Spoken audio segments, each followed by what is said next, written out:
I'm a postdoctoral researcher at the University of Michigan. For those of you that aren't aware, after you get your PhD, before you go into like a faculty position, you generally will take a postdoc, and it's like a fancy lab tech position where you like do some more research, get some more publications. I'm a postdoctoral researcher, so that's the kind of position I hold. Michigan, and we study spatial population genetics. After you get your PhD, if you're familiar with like you go into like a faculty or 23andMe, we'll take a postdoc. We basically build like the models that they use to correlate your do some more research, get some more publications. I'm a postdoctoral researcher, so that's what I do in the lab presently. And we study. I got my PhD at Texas A&M University. And I studied crustacean, population genetics, genome evolution, and phylogenetics. So anything invert zoology or genome evolution stuff, that's really where, that's my background. Awesome. I did have a little bit of a feedback there. I just now fixing the audio. They did hear it, just a little background. Basically, Zach is a smart guy, is basically what he's saying. He's actually trained in this particular field. As you know, as being a layperson, I defer to the experts when it comes to this stuff because the experts know what they're talking about. So let me just double check my live chat real quick. Okay, fix that. All right, now everybody can hear everything just fine. So I appreciate it. My live chat's amazing. They let me know instantaneously if there's a problem. So everything's fine. Everything's working great. So let's kind of dive into this real quick if I can. So a while back, as you guys know, there was a YouTuber by the name Taylor Kay. She has a lot of questions that she asked for Standing for Truth. If you guys remember Standing for Truth, he's been around for a very long time promoting young Earth creationism, and I've been a very long time debunking young Earth creationism. And so what I thought we would do is take the next few questions from her when she called up, or at least when she, I guess, messaged Standing for Truth, and kind of answering them from an evolutionary biologist point of view. But before we get into that, Dr. Hancock, by the way, can I call you Zach? Is that cool? Yeah, absolutely.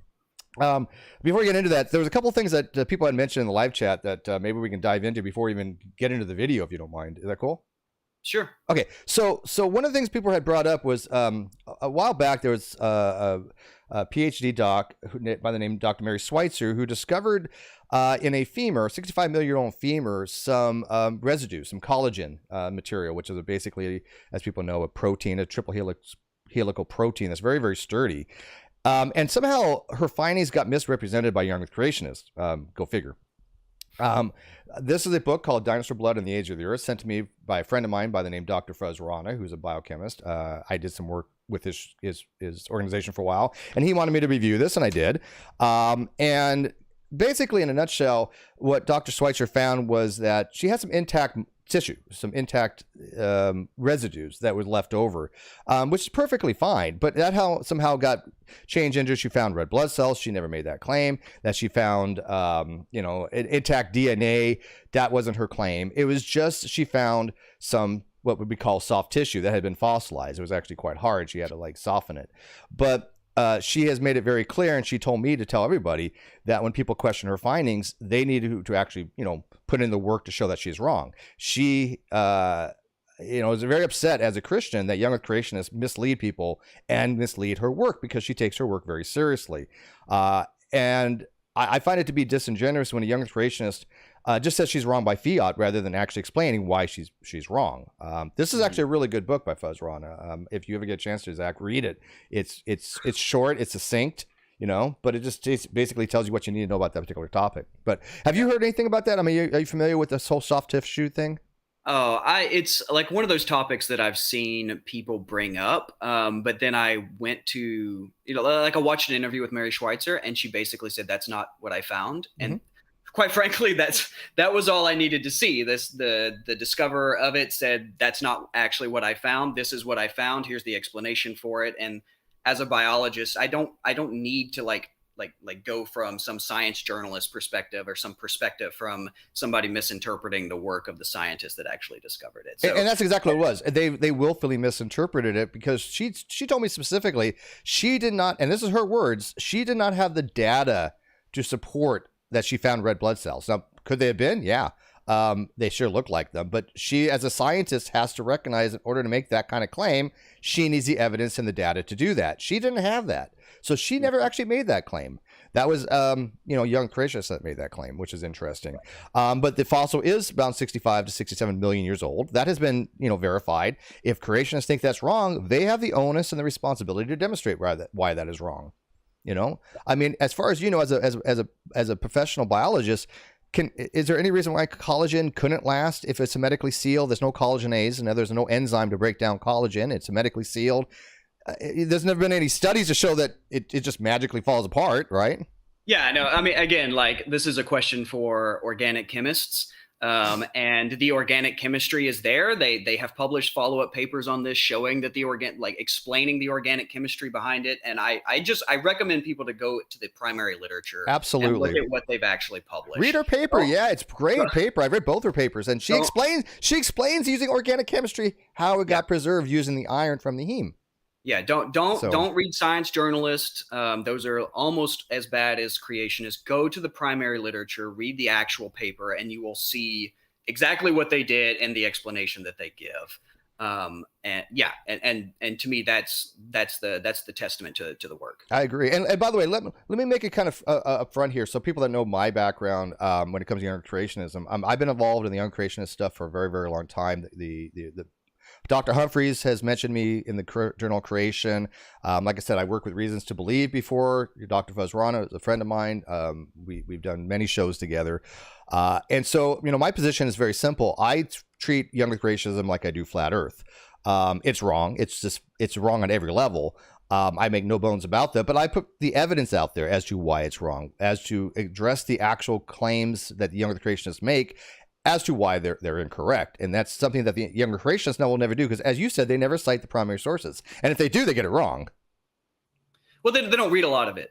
It's a lot of quote mining is the thing that and again, I should stress that I'm very new to like the creationist rhetoric. Yeah. So you're like, is this real? It's like a pilot, people being told the earth is flat, that their navigations don't work, It's something that I came across like, I don't know, 7 or 8 months ago. And I started watching some of the debates on SFT's channel. And to me, I was like, I didn't know that there were still people that thought this. Mm-hmm. And so it was kind of a surprise. And so I watched it as a sort of like, this is an entertaining thing, and I just kind of want to know what their perspective is. And the more and more I watched, the more and more it seemed like they were deliberately misrepresenting things. And I don't want to like, just like make them all seem like terrible people or anything like that. But the more and more I watched, the more and more it seemed like they were quote mining, they were taking things out of context. And when you just actually read the paper, you could see that is not at all what the research. And that's what I find every single time. There's actually an adage out there that if a creationist quotes a paper, it's almost a given that they're going to get it incorrect. Now, again, I don't want to make it sound like all creationists out there are dishonest. First of all, I have a lot of older creationists. Like I said, I do a lot of shows with, and even younger creationists. There's many I get along with, like Dr. Jonathan Sarfati is a brilliant guy. That dude is smart as can be. I have no idea why he believes the Earth is young, because he knows there's no evidence for it. But I mean, he's a nice guy. If you get to know him, he could be a real not so nice guy if he's not somebody that he knows, because he's just like that. Well, I think that, and again, I'm a novice to creationism in this respect, but it seems to me like the reason that really, really smart people, perhaps like him, could come to this conclusion is because they didn't actually come to it by the evidence. They didn't come to it by science. They started with the conclusion, actually. They came to it from a religious belief, and yes. I'm not knocking that at all. Yeah. But that is the starting point for them, and so you can make anything fit if you're like, or like this must fit, or like my soul is in danger, right? Yeah. If that's the way you see reality, then like you will never accept anything otherwise, because you've pigeonholed yourself into a very, very narrow position. Yeah, you can't accept anything else according to them. Matter of fact, they have to sign a waiver of faith saying that any science that goes against younger creationism is wrong by fiat, which is not doing science. This is why I don't think any younger creationist with a PhD is a scientist any longer. For that very reason. Well, because if you have to sign a waiver saying any scientific data that goes against my presupposition is wrong, that's not science. Yeah, and they have the creationist journals, right? But like to publish in them, it has to support creation. Correct.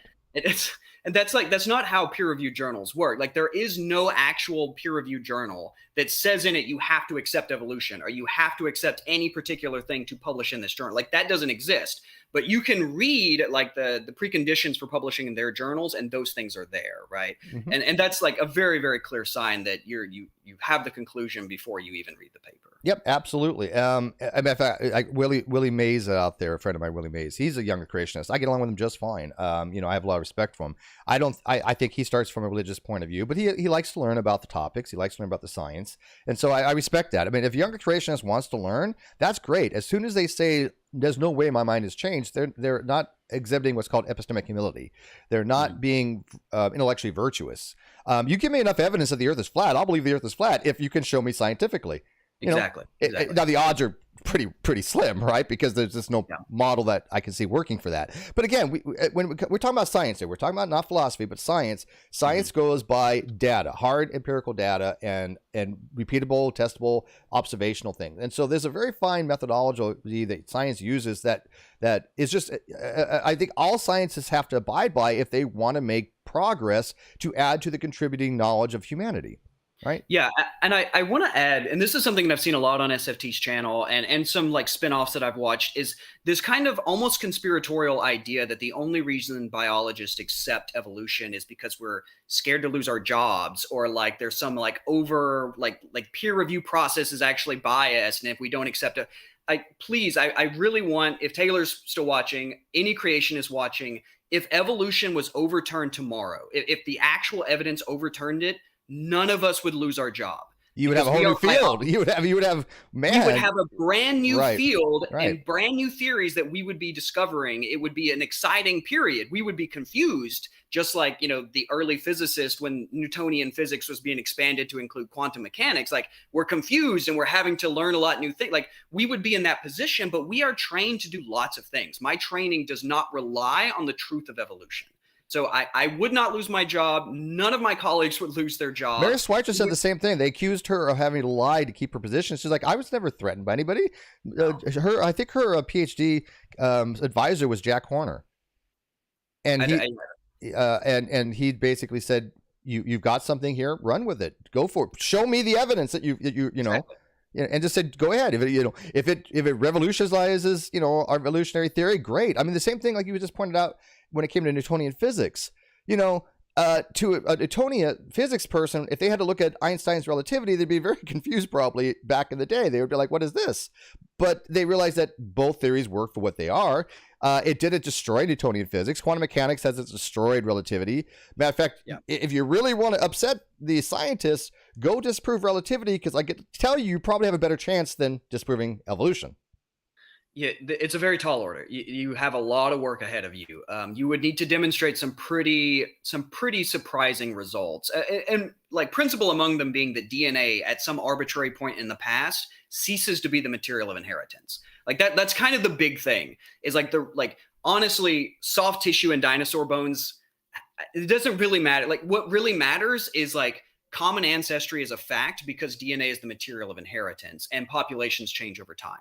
That's descent with modification. That's all that you need for common ancestry to be true. If you're going to overturn common ancestry, you need to demonstrate at some arbitrary point in the past, DNA ceases to be the material of inheritance, or populations cease to change. And those things have to be, those are factual. We know those to be the case. Exactly. That's what we observe today. We observe today that DNA changes, the heritable characteristics of populations change, and DNA is the material of inheritance. We've never seen a case where that's and it's funny because, even they always go back to like the 1800s, 1900s, and, the 19th, 20th century stuff. And they'll be talking about like Darwinism, which is defunct. And they'll be talking about Darwin, who had a very minimal understanding of anything about DNA. I mean, he actually believed that inheritance was some kind of, blended rather than particulate stuff. He didn't really know that it was somehow related to some nucleotide sequence. He had no idea about that knowledge. If he had, imagine the advancements he would have had. But what he did was he started to hypothesize why we have so much biodiversity. Why do we have millions and millions of extant species? on the planet. What accounts for this? What is the explanation? And he devised a theory on that now is known as the modern evolutionary synthesis combined with descent with modification. And that theory explains biodiversity. So when somebody says, like, like Taylor had mentioned, evolution has never been proven, no scientific theory is ever proven. So that was what we call, that's called a fallacy. That's called ignorante elici. It's actually the name of that fallacy. It means what you said is true, but it's not of importance because no scientific theory is ever proven, because that's not the job of science. That's the job of logic and maths.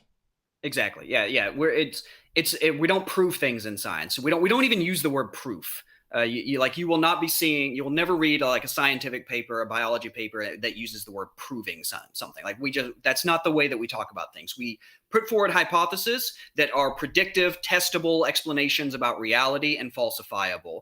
And then we like carry out experiments that either support or falsify that hypothesis. If they support them, then it like slowly and gradually gains acceptance, right? But at no point in time, you're like, okay, this is now an absolute truth, right? That's not how science works. We're not in the business of absolute truth. That's the business of either math and logic or theology, honestly. Absolutely.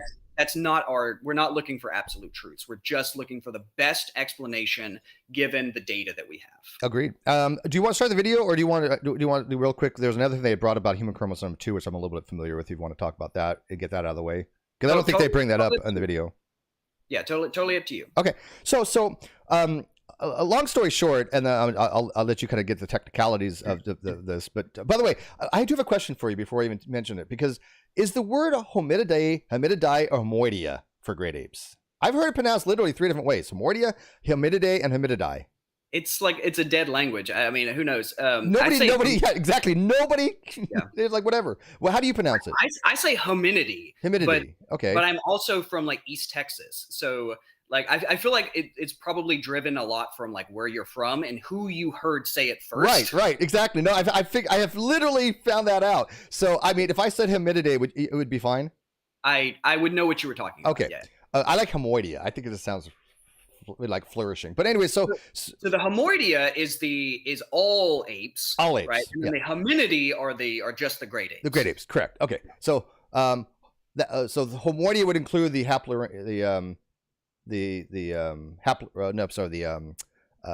lesser apes and the greater apes, right? Yeah. Okay.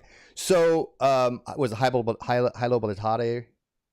Hylobades. Okay. See, I hate pronouncing these things. I know all the concepts, but the pronunciations kill me. Hylobades.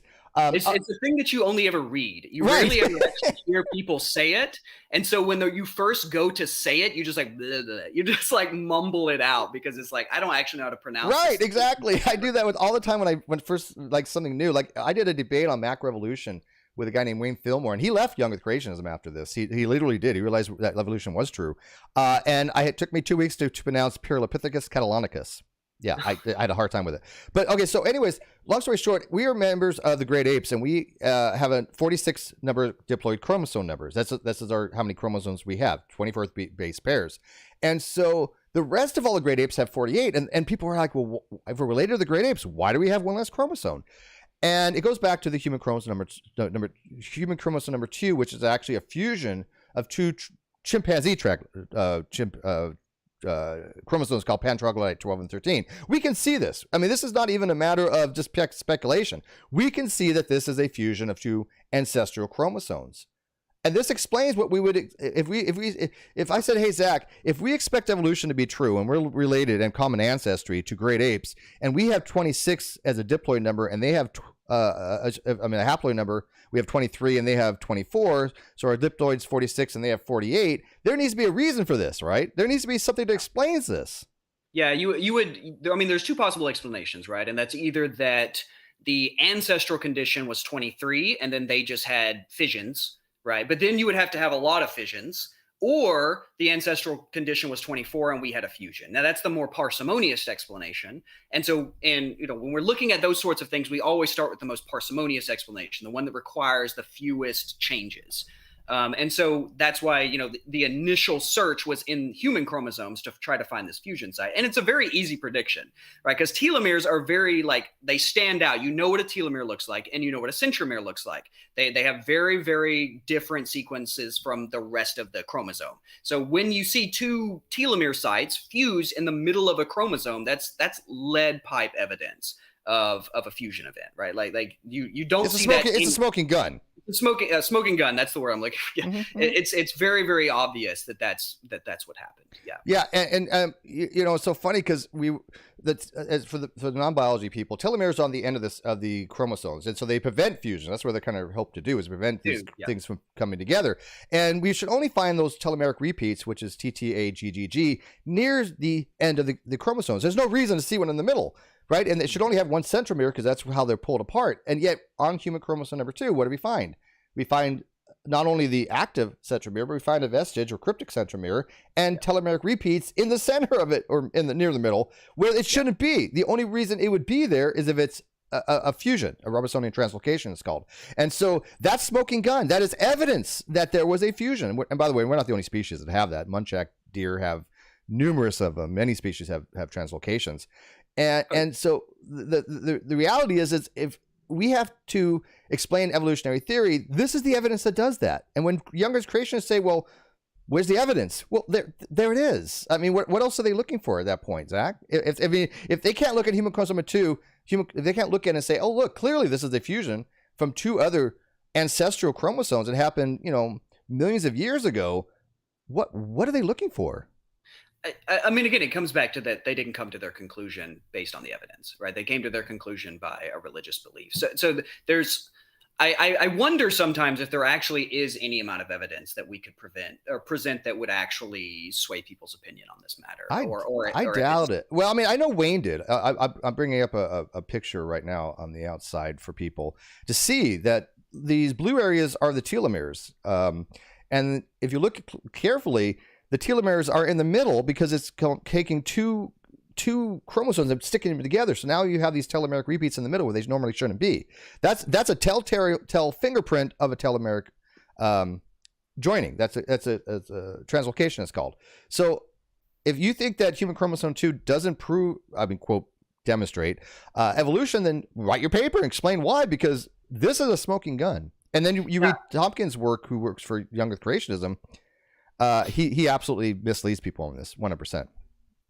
He says there's an active gene there, which is called the DDX11L2 gene. But this problem is I've asked him where the data is for the transcription of that gene. Guess what I've gotten? Yeah. So even if it was transcribed, a lot of pseudogenes are transcribed, right? So, but transcription doesn't even equal function. Yeah. And the fact of the matter is, if you look at the sequence, it has stop codons in the middle of the exonic regions. It does, which are telltale signs that it's non-functional. And another thing that they often miss is that this is a helicase gene originally. It codes for the helicase is what splits your DNA, your leading and lagging strand, whenever replication is happening. That's what helicase does. But this particular family of helicases originates near telomeres. Everywhere you find them, they originate near the telomere. And so the fact that you have it in the middle of your chromosome, only in chromosome 2, right next to the telomeric repeats, and it's a dead gene, as in it has like a frame shift mutation, so you don't have an open reading frame in it anymore, that's telltale evidence that you have a fusion. Yeah, what other explanations could they possibly have? I mean, again, like you said, I mean, the helicase there is, you would not normally find that in the middle. There'd be no reason for that. I mean, and if you look, you can't see what I'm showing, but I'm actually showing the telomeric repeats. They're pristine telomeric sequences in that. And then you can see that the antisense flips around after the joining. So you can see it goes TTA, GGG, and you see it flip afterwards. It is a fusion site. I mean, when they say there's no human chromosome fusion, what do they mean by that? I mean, there's no possible way you can look at this as a biologist. Oh, you can't see it, but you know what I'm talking about. That a biologist will not look at it and go, yeah, it's a fusion site. I've never met one that says it's not a fusion site, except for obviously Tompkins, who just says it's just some kind of pseudogene that it's transcribed. He has no indication of it, of any kind of transcription, not spurious, not for mRNA, for anything. There's no evidence that this has any kind of actual transcriptions. Yeah, and again, even if it did, transcription is not evidence of function. This is like one of the biggest misunderstood things about genomics by non-genomicists is that transcription does not mean function. And in fact, you need very, very few random sequences can initiate transcription. And we have them all over our genome in nowhere near the areas where transcription needs to be happening, i.e. there's no open reading frames anywhere nearby a lot of the transcription factor binding site. So transcription is not even really a good indication of function. You need translation, and then you need some fitness assay to tell you that this protein that's actually being translated is doing something for the organism. Yeah, and let's say, you know what, maybe there's some spurious transcription or whatever there, but he has no evidence that this is a protein encoding gene. None. Yeah, zero. There's no open reading frame. That's the big missing thing, right? Is that if you've got stop codons in the middle of your exon, you're not coding for a protein anymore. It's broken, right? Yeah. And we see sequences like this. So there's sequences called pneumites, and these are nuclear mitochondrial elements. So you have like cytochrome oxidase is a mitochondrial gene, but occasionally it will get transcribed and accidentally inserted into your nucleus. Well, the nuclear genome can't code for cytochrome oxidase. So what happens is that gene just degrades. So whenever you sequence it, you just find that it has homology to the mitochondria, but it has stop codons riddled all throughout it, right? Which is a telltale sign that it can't actually code for cytochrome oxidase anymore, right? It's not in the right place to do that. But you see these kinds of things riddled throughout the genome. And this particular gene is just like that. And it's why we call things pseudogenes, is they're broken, they don't maintain the original function, and they have frameshift mutations, or they lack it. So let me ask you this, like when you start talking about things like cytochrome oxidase and cytochrome C and mitochondrial matrix and electron transport, you as an expert have studied that ad nauseum. I took it in biology years ago, and I have a cursory understanding. I did some videos on electron transport chain and ATP production, enzymatic functions, and things of that nature. For people that have never had like biology, like Taylor, for example, let's use her. She's not been in college yet. She's clearly not going to be at the college level to understand. And I'm not degrading. By the way, she's really smart. I mean, she's exceptionally smart. But the reality is, she's not at a college level yet, so she's probably not had that much experience in dealing with those kind of technical terms, right? Mm-hmm. Yeah. So how would you explain it to somebody like to her, where you don't have to mention things like cytochrome C or Okay. Yeah. So just explain like maybe what they do. Yeah, because I don't know if she's even look what a stop codon is, or even I mean, she might. I think she probably does understand the basic central dogma of biology. She probably does. Yeah, that's a good point. So for any kind of protein coding gene, you have to have a start, which basically tells RNA polymerase this is where you begin transcribing. Right. And it's a codon, which means it's 3 letters long. And then you have a stop somewhere downstream. And there's a couple of other codons that do it. But long story short, it tells it, OK, stop transcribing at this point. Right. And so then what happens is that it's lifted up, and now you have your mRNA transcript. Now that transcript has to get processed, because in all eukaryotic genomes, we have exons. Exons are the regions of that transcription that's actually going to lead to the protein. And then you have introns. These are long regions that sit sandwiched in between it that oftentimes get degraded. They're nonsensical. They don't do a lot of anything.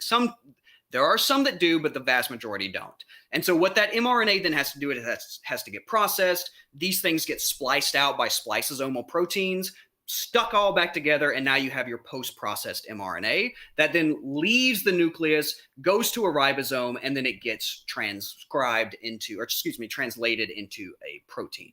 So that's that's what start and stop codons mean.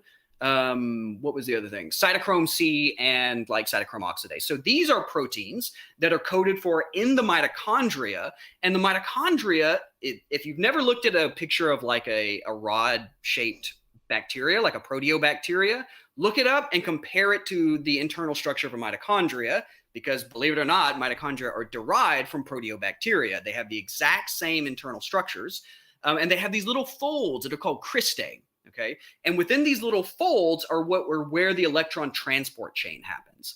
And without getting into too much detail, basically what happens is you are taking an excited electron and you're moving it down the membrane. And what these proteins do is they shuttle it from one point to another, and you're going to lower and lower energy levels because the electron starts off really excited and then it moves down to the lowest energy level. As it's moving down, it's giving off energy. Right. And that energy is what allows hydrogen ions to get pumped across the membrane. And then eventually you get ATP. I don't want to get too much. That's exactly. I would describe it too. But people that probably never even looked at ATP synthase is not going to really have. I don't know how deep to get into it. Yeah, no, but I know. I agree with you wholeheartedly. But in a nutshell, I think the takeaway should be, though, as animals, because we are animals, if we didn't have the ability to produce ATP synthase through electron transport chain, which is aerobic respiration, that's why we have so much, we have breathing oxygen. We need oxygen to help all this go along. If we didn't have that ability, we would never exist as an animal. We could not be multicellular. It's the whole fact that we have these mitochondrial matrices and that fact that we have these abilities to produce ATP in them is a lot more energy for us that we never would have had otherwise if these endosymbiotic things didn't happen. Yeah, I think it's a big takeaway, No, absolutely. There are a few anaerobic eukaryotes. There are also a few anaerobic animals. They're all parasites, though. And so they steal the energy from the host. So they basically, all the energy that they have, they absorb directly from their host. And by doing that, they don't have to make their own energy. So they kind of get around that problem. But unless you're a parasite, you generally have to make your own energy. So you have a functional mitochondria. Yeah, it's chemoheterotropic, I remember. All right, so this is okay. So she wants the video player. Okay, we can do that. I already addressed the beginning of this video in the last video or prior video on the helium electron diffusion rates are helium diffusion rates, and we already showed that the younger creationists were just wrong on that. Absolutely wrong. Sorry, Taylor, but the younger creationists are incredibly wrong when it comes to physics. And one of the things they do mess up a lot is really relating to dating methods and especially helium diffusion rates, which they thought that was their salvation to the heat problem. It's not. It doesn't show accelerated nuclear decay, and this was like no modern physicist accepts it because it's nonsense. But she has some biological questions. That's why you're here, Zach. Ready? Yep. All right. Let me make sure you can hear it, and let's see her question. Well, let's go to the next clip. So this next clip is from the debate between Atheist Jr. and Kent Hovind. I asked Atheist Jr. a simple biology question, so let's see what he says about it. They're never simple. AJ, this one is for you. This one comes in from Taylor K. I do appreciate the question, Taylor, and she asks, question for AJ.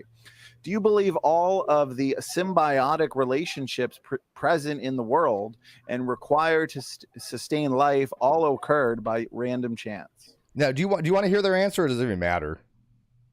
It doesn't matter to me. It doesn't matter to me. I want to hear your answer to this question, actually.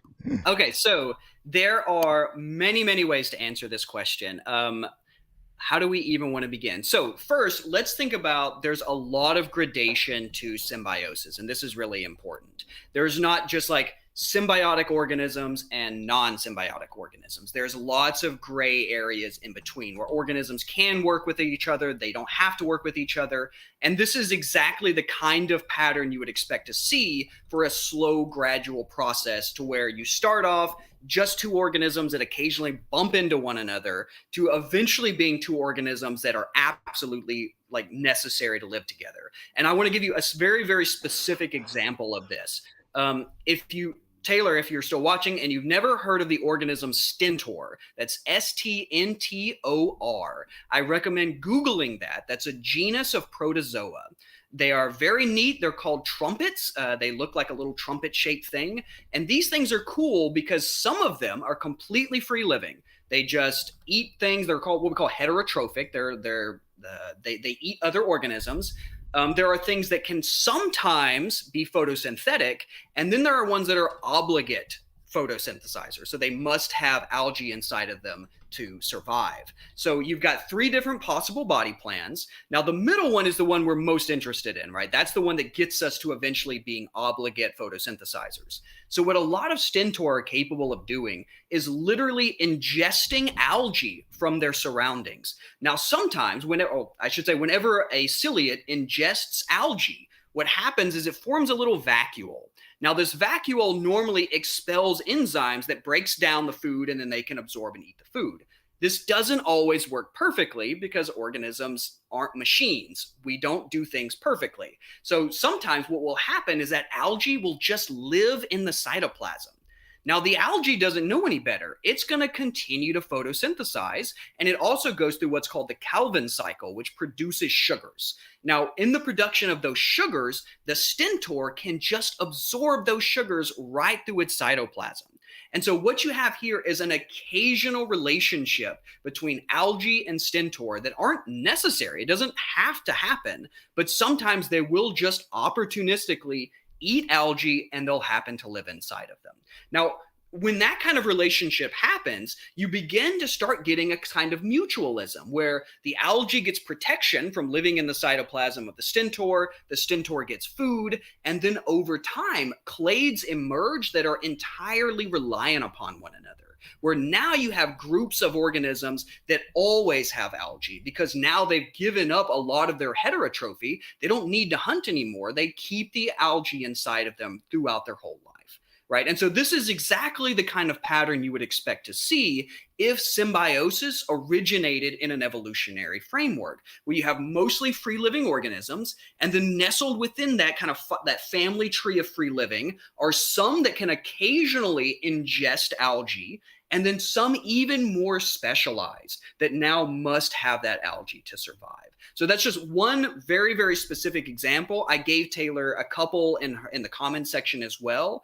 But the big take home here is that these kinds of symbiotic relationships always emerge on phylogenies and in clades nestled within the free living, right? That they don't just like emerge completely with no precursors. There's always precursors that lead to that specialization. Yeah, that's a big takeaway because evolution only acts on prior things. It only has to act upon something. It doesn't just have just brand new de novo spontaneous out of nothing. Exactly. It acts on existing structures. But what the question she asked, I think, when she's asking occurred by random chance, it's not just a throwaway part of that question. Sure. It's a very intricate part of that question. Now, what I think maybe, and correct me if I'm wrong here, she's asking is, first, as we know, evolution is not random. It is completely not random. It has very strong effects based on selective pressures and genetic drift. There's a randomness to it. But to us, stochastically, it's random to us. Yeah. And that's what I think she's asking. Can you explain the difference between like a stochastic randomness and a directive, like determinism versus indeterminate? Yeah, so this is really, really important actually, because there's a lot of components interacting in evolution, and and I do a lot of work on this from a population genetics perspective, but this emerges into higher groups as well. So when I say like the stentor opportunistically feeds on algae, that is a random interaction, right? That interaction itself is random. You can't predict it. We just can't predict it.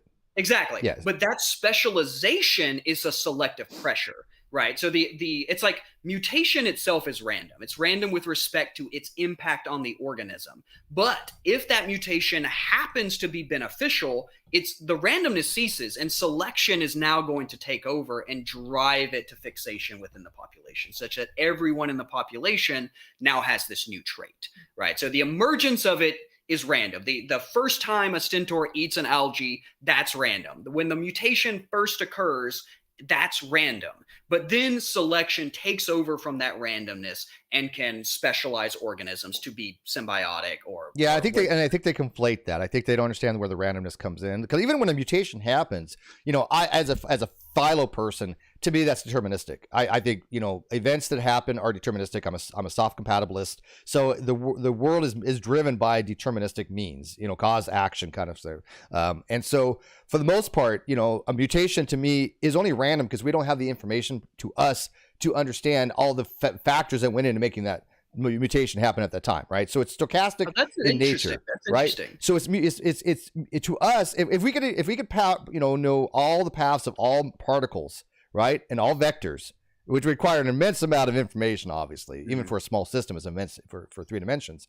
And putting aside any kind of quantum foam or instabilities or Heisenberg's uncertainty principle, anything like that, we really could make a deterministic say, okay, look, this is going to come in, has this much energy. It's going to cause some kind of mutation. We don't know what, but we know if it hits that, it's a possibility probabilistically of a mutation, but we don't have the information. So to us, it's random. It's just stochastic. But once that mutation happens, as you said, this no longer random. It's because it's having to have the ability to be selected upon, right? Yeah, and even after this, so genetic drift is a very, very important fact of evolution. Like, it's an important feature of evolution, and so even beneficial mutations can be wiped out by genetic drift. So there is a very important stochastic feature to population genetics. You can't derive population genetics without accounting for stochasticity.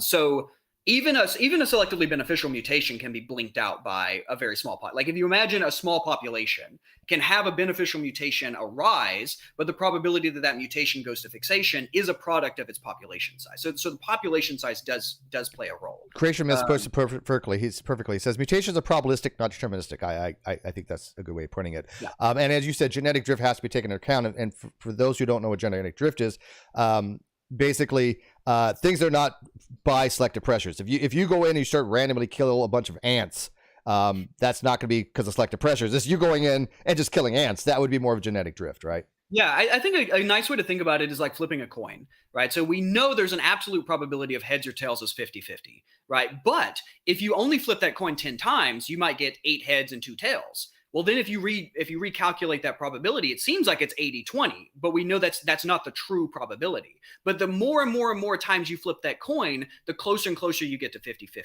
So this is drift, right? So the bigger the population, the more deterministic alleles become. Whereas the smaller the population, the more random those frequencies are. And since populations are no population's infinite, right? All populations are finite. They never exactly match the expectation. If for people that are familiar with like Hardy-Weinberg, like that assumes an ideal formula. That's an ideal case. Yeah.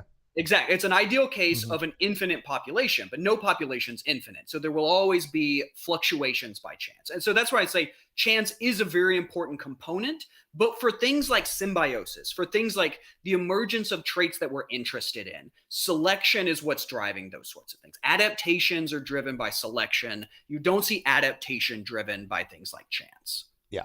And I think useful functions are just fine. In physics, we have the ideal gas law. It doesn't really exist, believe it or not. Again, useful fictions, right, as a model. Yeah. Okay, so I don't really care about that answers. Let me just throw this out there. Hovind has been on this channel multiples of time. Matter of fact, after Hovind got out of prison, I think I was the first to kind of have brought him back to get him discussing things again. He had a debate with Aaron Rog, got 650,000 views.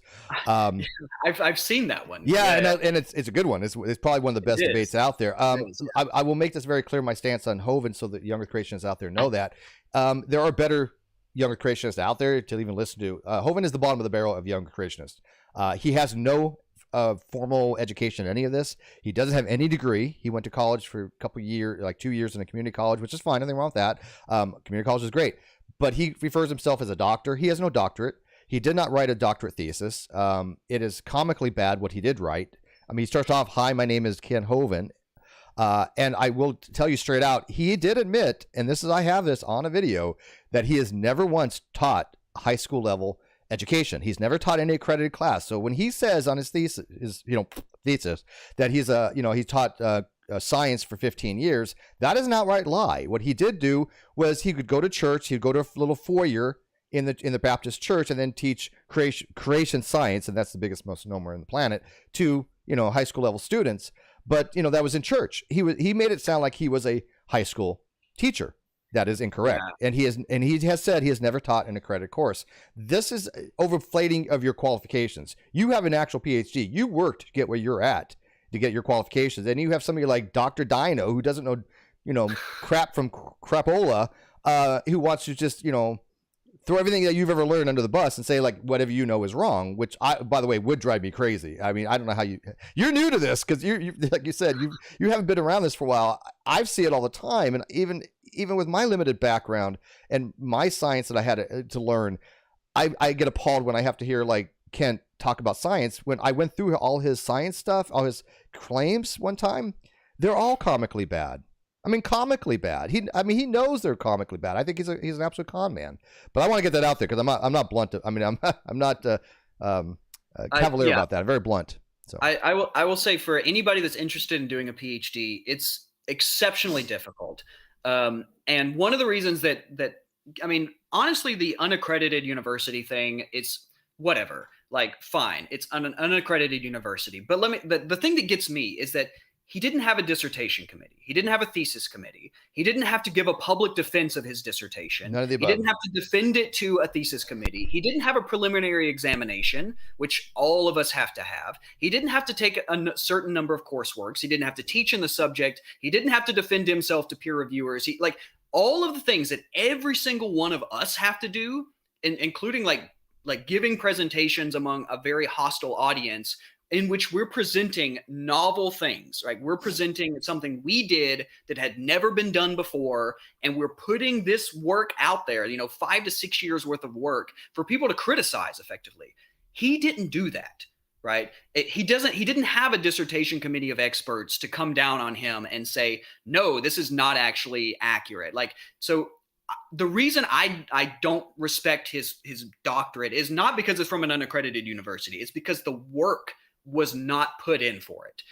It was not the same level of work that all the rest of us had to do for our doctorate. Yeah, it's non-existent. I mean, as Creationist points out, Hovind knows literally next to nothing about biology. He doesn't know what a dinosaur is. He had no idea what a plasma was.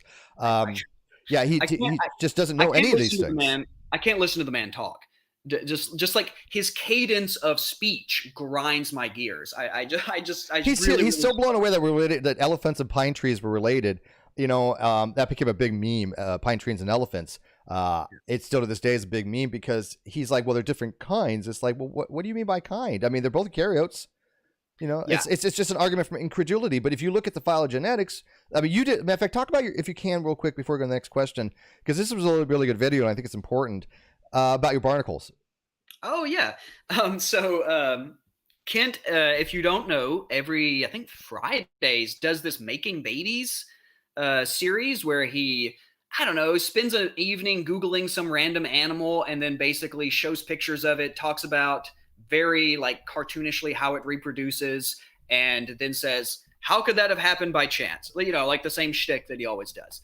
And so I saw this, and he did one about barnacles. And my background is actually in crustacean systematics. So I really, really like barnacles. I think they're super cool.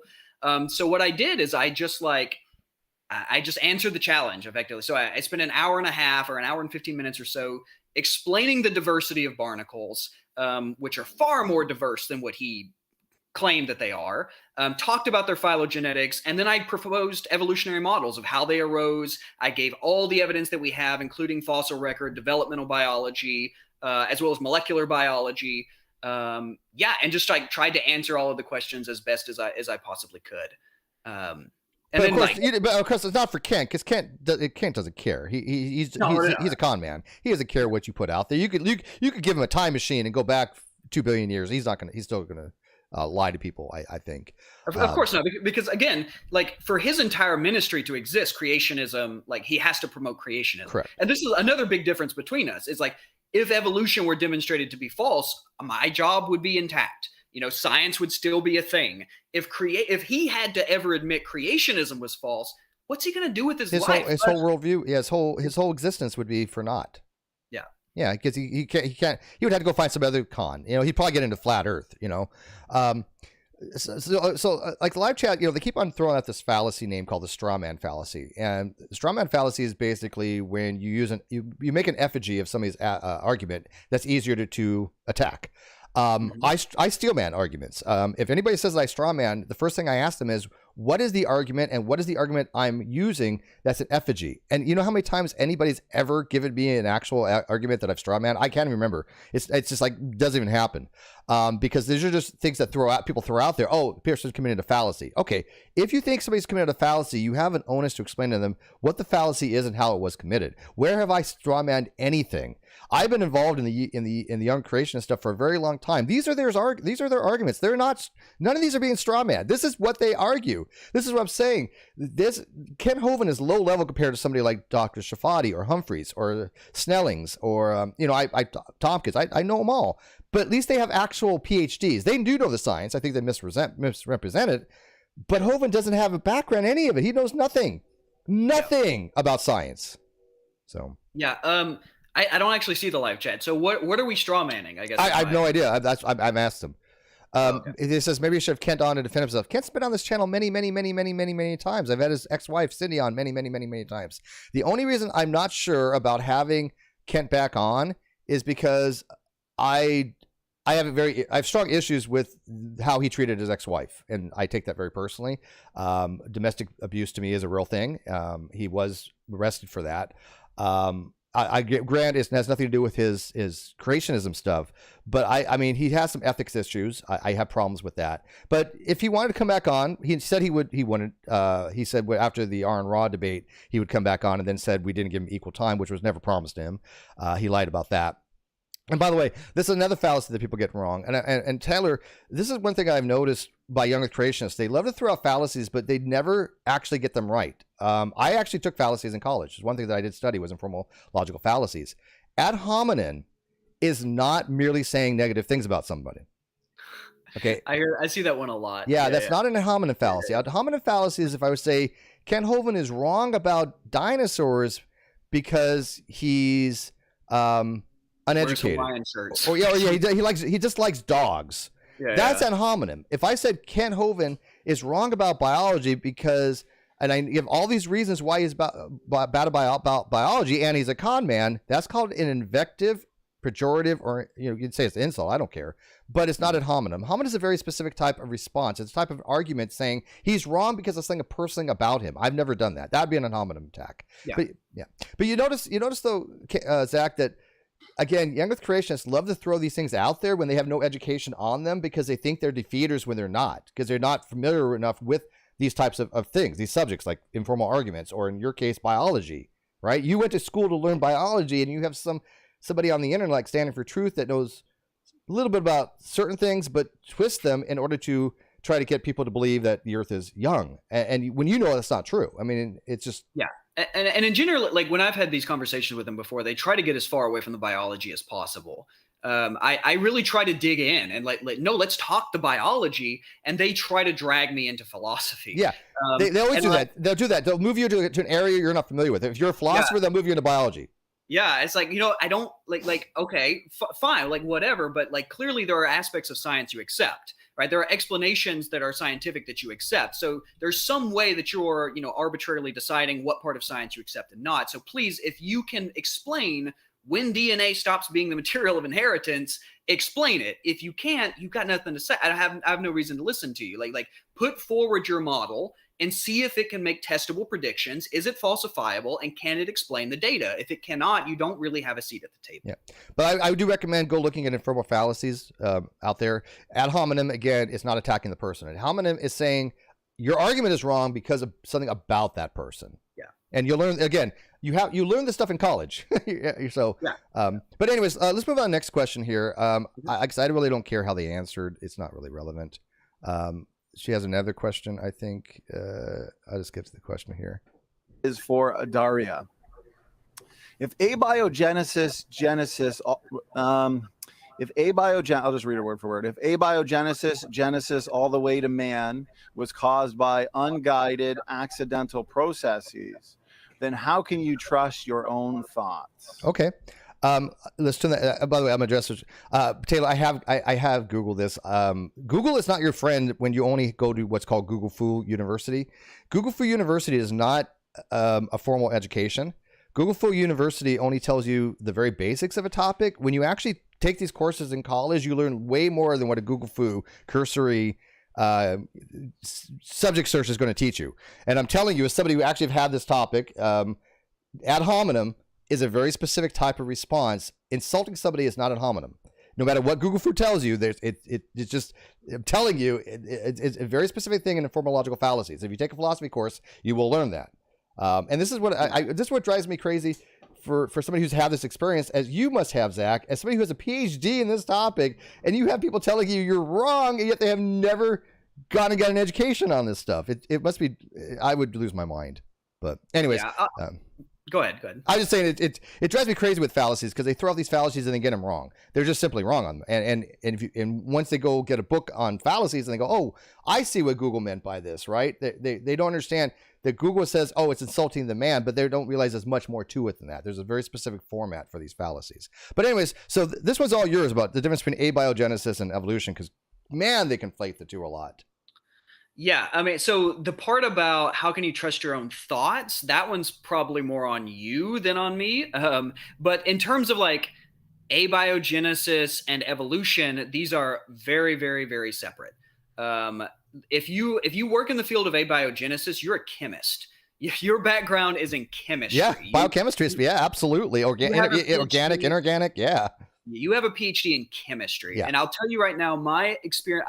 I took two courses of organic chemistry, 2 courses of gen chem and biochem. And these are all undergrad. So that's the extent of like my chemistry knowledge. The people that work on abiogenesis have PhDs in chemistry. Like they went much, much further than that. And so, but I never had to take a single course on that. Like abiogenesis is not in any way part of evolutionary theory. Evolutionary theory is about like the diversification of life. How can we explain the diversity of life? How life originated? I could think that a fairy created living things and still accept evolution, right? Those two things are completely like they don't rely on one another. Let's make that very clear. Let's solidify that. Evolutionary theory, and this again, one of the biggest mistakes I've seen so many low-level creationists make. The high-level ones don't make this error. If they do, they do it on purpose, but they know better. But the low-level ones that don't have the education, they make this mistake frequently. Common descent and modern evolutionary synthesis only occurs after there's something to life to have, some kind of gene, something to be have hereditary with, something to be passed down. How life began is completely irrelevant to evolution. I mean, God could have poofed it into existence. Here's life. From that point on, once there was life and then there was genes and things of that nature to be passed on to future generations that could be acted upon, evolutionary theory describes that process perfectly. Yeah. Going back billions of years. But how that first step began has nothing whatsoever to do with evolution. It doesn't. And I want to stress that like there are people that really, really have very good models of how this happened. Like there are people that work in labs and experiment on this very topic every single day. There are a exhaustive literature on this topic that if you just go to Google Scholar and you look up like papers on this topic, you will find lots of literature. So I'm not a biochemist or an organic chemist. I won't even try to embarrass myself. That's got to be the hardest thing in the world is biochem. But honestly, like I've never taken biochem. I've taken inorganic, but biochem, just even looking at it, no. Yeah, so biochem, I was a little better with biochem. It's pchem that's really just blows my mind. But yeah, in terms of abiogenesis, you really want to talk to a chemist. That's the person that. But you notice that, like I said, they always move people out of their domain, right? So if they ask a biologist about chemistry stuff is out of their area of expertise, and they do so, I think, willfully, right? If you want to know about abiogenesis, how life started, go ask a biochemist who's researching that area, because again, it's the same thing like the Big Bang cosmology. I see the same thing when they say, well, how did the universe start? Big Bang theory does not even address how the universe started. It really doesn't. It only explains how universe expanded after the initial existence. Whatever came into existence, Big Bang doesn't say anything about. But once there was a universe that did exist, the model of the Big Bang explains from that point in time to modern day. And they don't understand that either. It's a kind of shifting the goalpost, right? Like really, it doesn't matter if we know how abiogenesis like happened.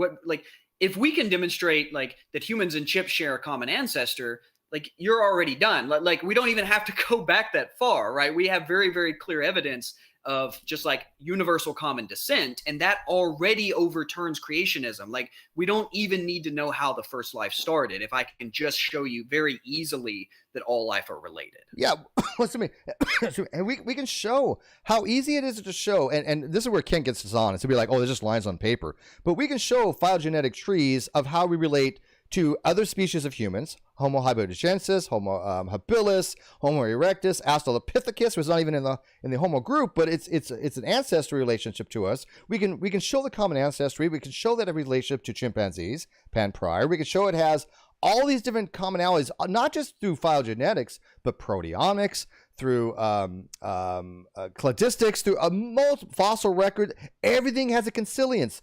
When you say, Zach, that we have common ancestry with other primates like chimpanzees or orangutans or gorillas, this is not just lines on paper. This is astronomical amount of evidence and data that just it's comical to say that we're not. I mean, at that point, it's just the evidence is so overwhelming. I don't know how young Earth creationists just by fiat say it doesn't exist. I would really like to see Kent explain phylogenetics. I would like for him to explain how a tree is actually built, because he knows we don't literally sit there and draw a line. He has to know that that's actually a statistical model that constructs that tree. And it's a statistical model based on sequence homology. And it's like, we have actual, like, you can do likelihood methods, you can do Bayesian methods. We have statistical support for trees that we construct. They are not just lines on paper. I would love to hear him describe how a tree is actually constructed. He has no clue. Yeah. Somebody has said, name another fused chromosome. Well, go look at the muntjac deer. The muntjac deer has multiple indications of translocations of fused chromosomes. There are chromosome evolution is actually a huge topic of study. One of my mentors in graduate school worked on chromosome evolution in beetles. And beetles have 300,000 plus species. It's the most speciose order of animals. And they have varying karyotypes. And he's worked extensively on fusions, fissions, all sorts of like switching around things. Like beetles do this all the time. We have tons of examples of chromosome fusions, fissions, etc. Yeah, younger creationists denied it for a very long time until the evidence of other species showing translocations. And the species is perfectly fine. As long as the information is there, it doesn't care where it's located. Yeah. As long as there's no like significant amount of deletions out of it. If you have the original genetic material and it's just in a different place on the chromosome, or even on a different chromosome, it still works, right? Yeah, homology can still be found. That's what you need. During meiosis, you need to be able to bind and find homology. If you can find homology, then meiosis will carry on. If you can't find homology, then it breaks. So that's the thing. That's the only way you can break it, is if you can like result in aneuploidy and that sort of thing. Yeah. But yeah, no. We have tons of different karyotypes. We have documented fusion and fission events in many. And we've seen aneuploidy. We've seen multiple instances of polyploidy and whole genomes duplications. Plants especially. It happens frequently. This is how speciation occurs in plants. We know that this happens. It's not just like hypothetical. When people say we haven't seen speciation, I think they're lying or ignorant because we've seen it in the lab happen. Oh, yeah. We've seen plants that can do it in a single generation. Now, they're the only ones that can do this because they're really, really weird with their, like, what kind of chromosome abnormalities they will tolerate. But two species of plants can come together, form a hybrid that cannot backcross with either of the parent. And since many plants can self, that hybrid can go on and generate a whole new population. Wheatgrass has done that. Yeah, because of that is immediately a new species. It can't backcross with the parents and can only cross with members that have these mixed genomes. So when they say there's no speciation, but first of all, Dr. Safadi, who writes for creation.com, has told me many times, tell young creationists speciation is a thing.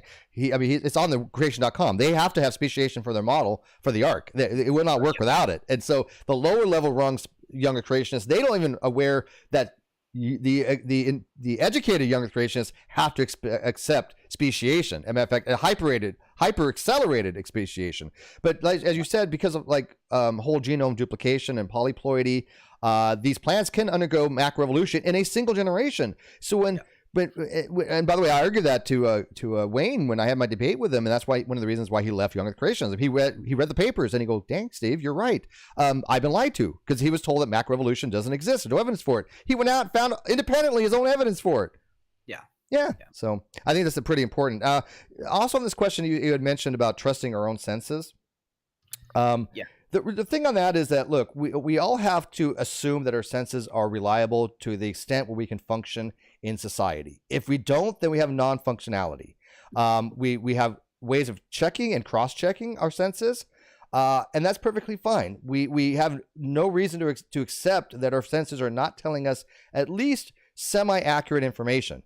When we look at something like an a priori knowledge, like A equals A for all of X equals X, this is analytical. This is something we know to be true without senses. You don't need your senses to know this. I mean, obviously, you have to be able to apprehend, but I don't have to observe something being itself to derive that X equals X, because it's a logical truth. It's an analytical truth. Now, setting aside like the analytical synthetic distinction for a second, because of Quine's thesis, what you probably read, but the thing with the senses is that, yeah, we have to be able to trust our senses and have some kind of reliable way of determining whether what we believe is vertical to reality, and that's fine. We have a presupposition that our senses are reliable. What is wrong with that? That's how we trust them. That's also true to like just carry out science, right? Like the scientific method relies on the fact that we have experience an objective reality that we can all agree and that we all experience in the same way. Yeah. And like if we can't trust our thoughts on evolution, we can't trust our thoughts on gravity. We can't trust our thoughts on atomic theory. We can't trust our thoughts on heliocentricity. Like that applies to everything if we can't trust our thoughts, right? Correct. So to me, if that can overturn evolution, it can overturn the entire enterprise of science. She asked a question, and this is another question I see Kent utilizing all the time because Ken doesn't understand this very concept, even though it's been explained to him many times. According to Meyer's law of monophyly, things don't lose their historical cladistic classifications or the phylogeny. So she has asked, did a lizard give birth to a non-lizard? Did a lizard give birth to a non-lizard? Which would disprove evolution if that ever happened. It would actually go against everything about evolution because that would be impossible. Yeah. And Kent always says a cow to a non-cow. And this is a really, really cartoonish way to think about descent with modification, right?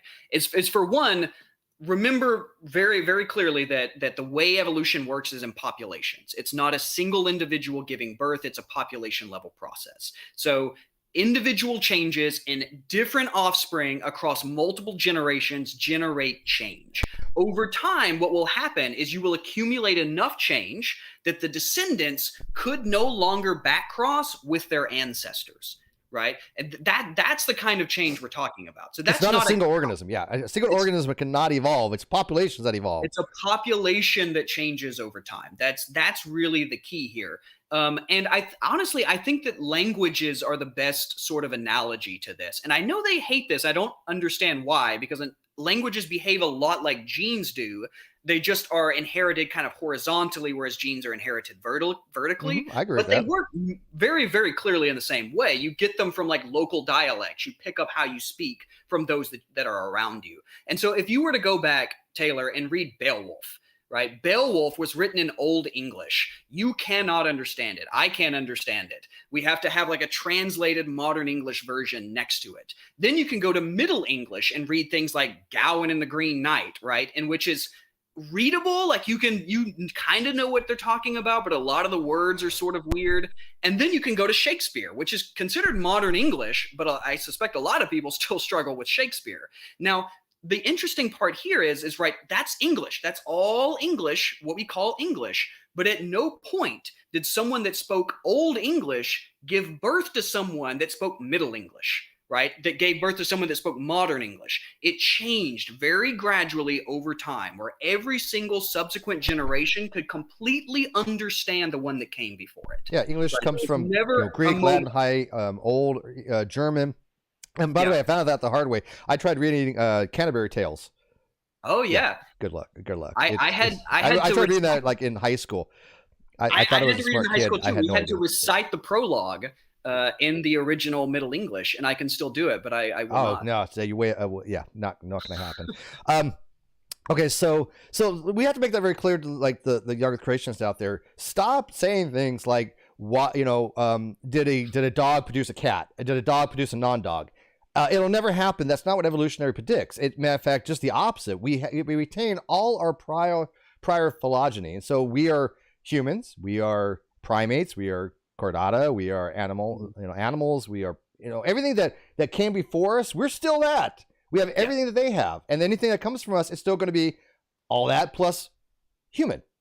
Yeah, you can think of it very simply, Taylor, as like you will always be related to your grandparents, no matter how far your line diverges, no matter how, like, if, I don't know, 20 generations from now, you have a trait that gives your offspring like purple eyes or something, like no matter how diverged that line becomes, your grandparents are still in your pedigree, right? So that lizard will still everything that descends from it will be a lizard because their ancestor was a lizard. That's what we mean by the quote unquote law of monophyly, is that it's you can only, like, it's hierarchical, right? It's clades within clades, groups within groups. It's set in subsets. Yeah, you can't escape your ancestry. So when somebody asks this kind of question, I half the time I don't know if they're serious. but my response to them is always the same. And so like Stray Dog, the exposer, by the way, I checked out your channel, Stray Dog. He came over the other day when I had another guest on dealing with First Amendment auditing. He says, why are there still monkeys if we evolved? And the answer to that is, why wouldn't there still be monkeys? I don't have any, I have, for the life of me, don't understand why anybody would ask us a question. It's like if we speak English, why are there still people speaking German? Yeah, like modern Americans, a lot of modern Americans came from Britain, so why are there still British people? Yeah, it's like they're still like we didn't, like, there was a monkey that then turned into something else, right? That's like very cartoonish, and that's not evolution in the slightest. So I also don't know if that's a serious question, or if we're being trolled. Yeah, I honestly don't know. I think he is a young creationist. But yeah, it's just an odd question, Yeah, we are still monkeys because our ancestors were monkeys, right? Like we're still monkey. Yeah, we're monkeys. We're apes. And this is a source for I know it's some biologist out there that they don't like to think of us as monkeys, but everything I've ever read about cladistics, monophyletically we have to be monkeys. Yeah. Just like if we consider lobe-finned fish, right, then we are still fish. We're Cercoptegia, and we're what is it? Cercopithidea. Yeah, if you're trying to say the lobe-finned fish one, I can't say it. It's Cercoptegia. Yeah. Again, I hate pronouncing this stuff. I know exactly what it is because I've been around all my life. I can spell it, but like, don't even get me started. Something I've heard, people say like Cercoptegia or Cercoptegia. I just say lobe-finned fish.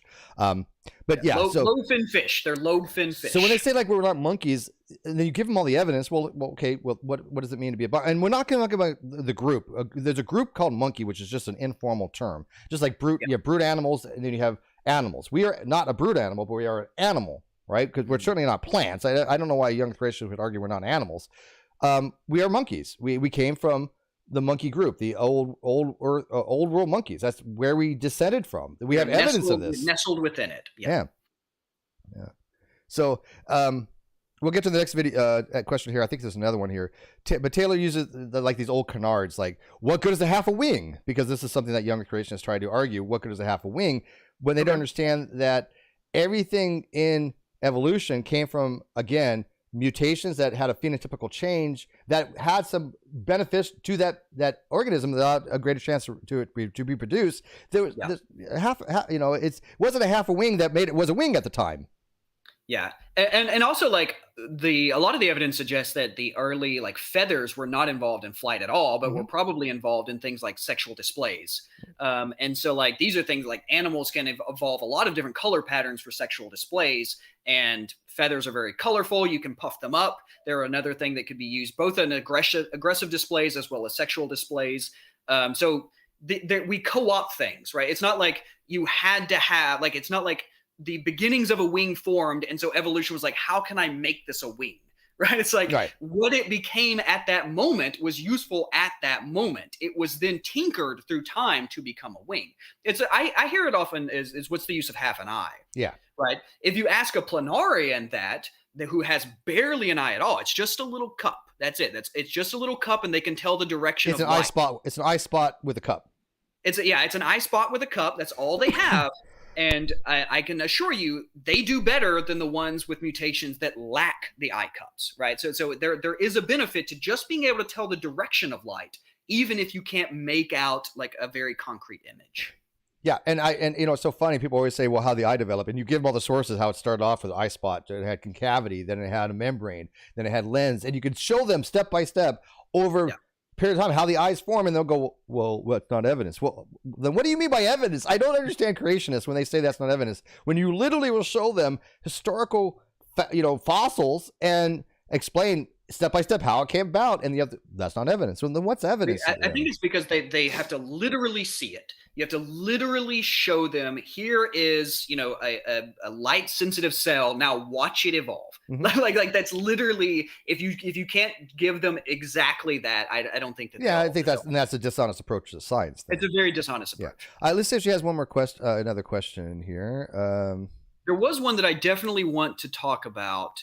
that has to do with this one. Yeah, this is the one. A pine tree or a whale, comment down below and I'll see what I can do. And by the way, it's not a pine tree and a whale. It's a pine tree and an elephant. Elephant. That's because I can't change it to whale. No, pine trees and elephants is a meme for this show, and we're gonna keep it. On to the next clip. All right, on to the next one. Okay, so this debate was between Kent Hovind and I don't know how to pronounce this guy's name.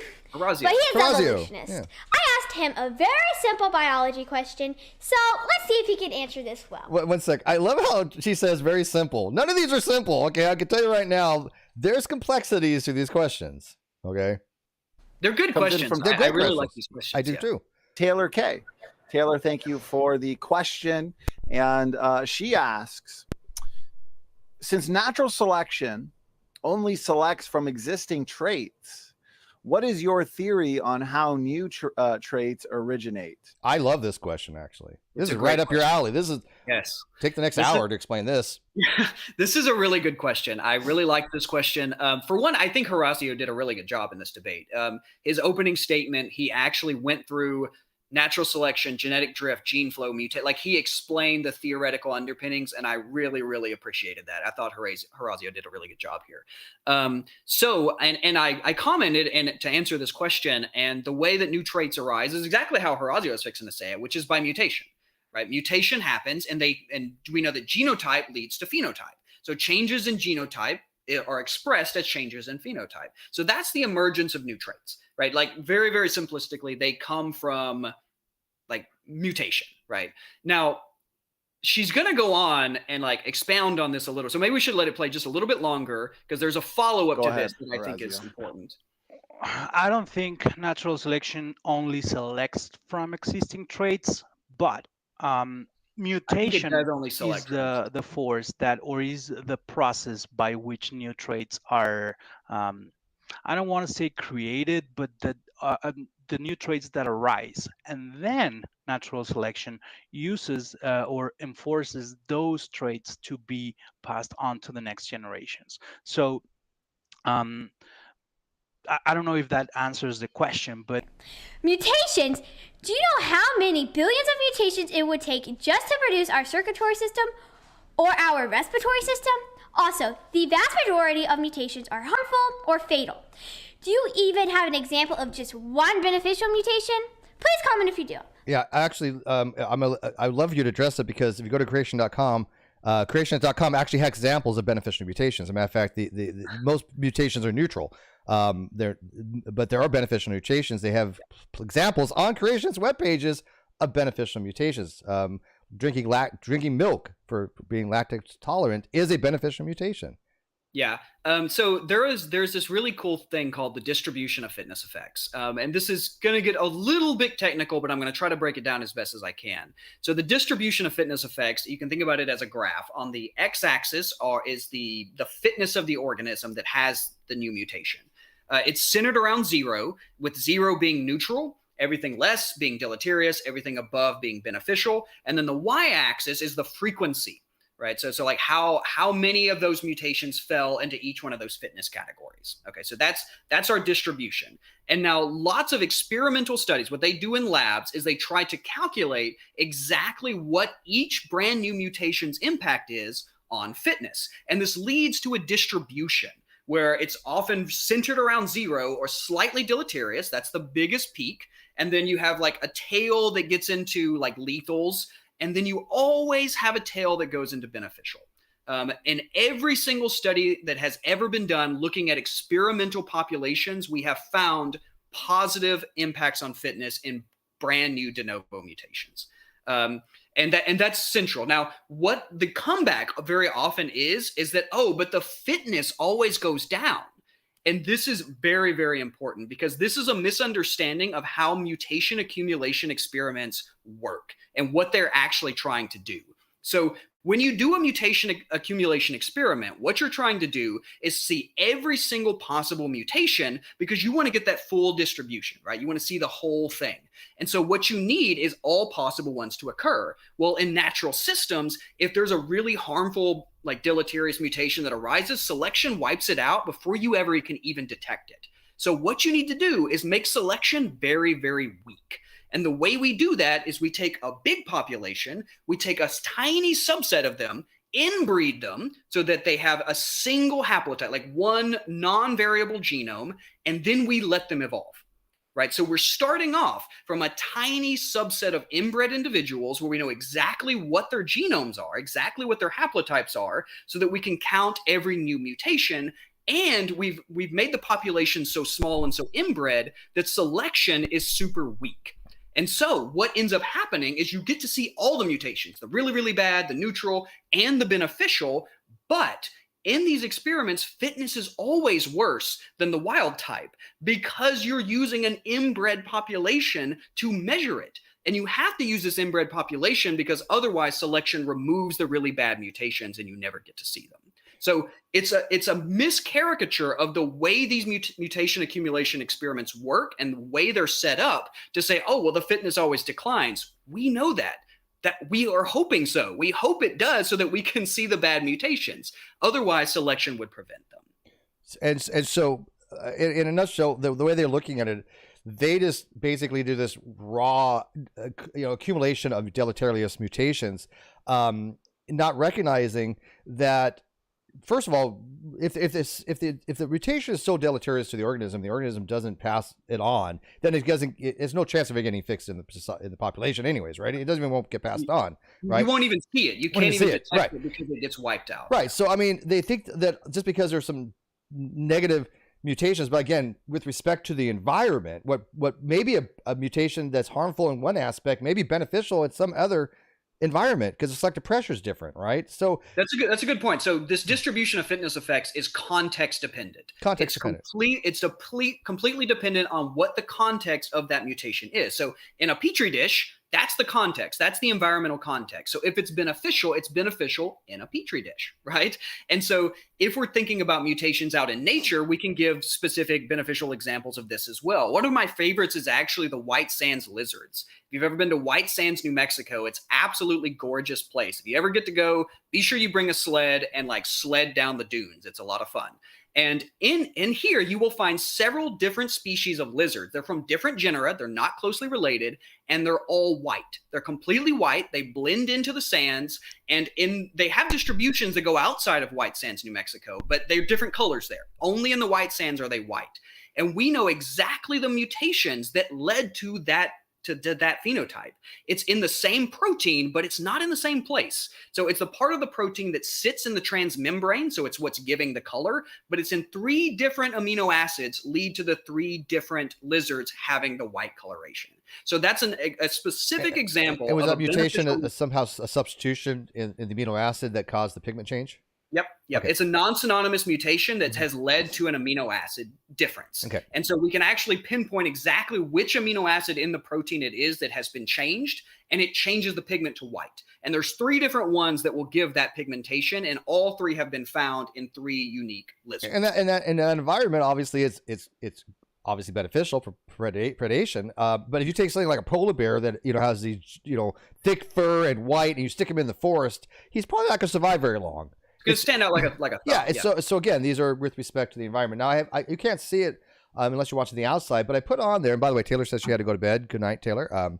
She's falling asleep, which is fine. Yes, get some sleep. Thanks for sticking around. Hopefully, we'll watch later on. She does say this though, Zach. I hope to see you debate Standing for Truth sometime soon. I don't know what there is a debate, but if you want to have a talk with Standing for Truth, I would love to. I'll moderate it. I've Standing for Truth can come on this channel anytime he wants. He invited me on his channel, and I always working when he has this thing. But I keep telling him, look, I'm not there to really cause, I don't want to have YouTube views and things like that. I want the actual information to get out there. I can only do that on a forum where I have, my own platform to do that with.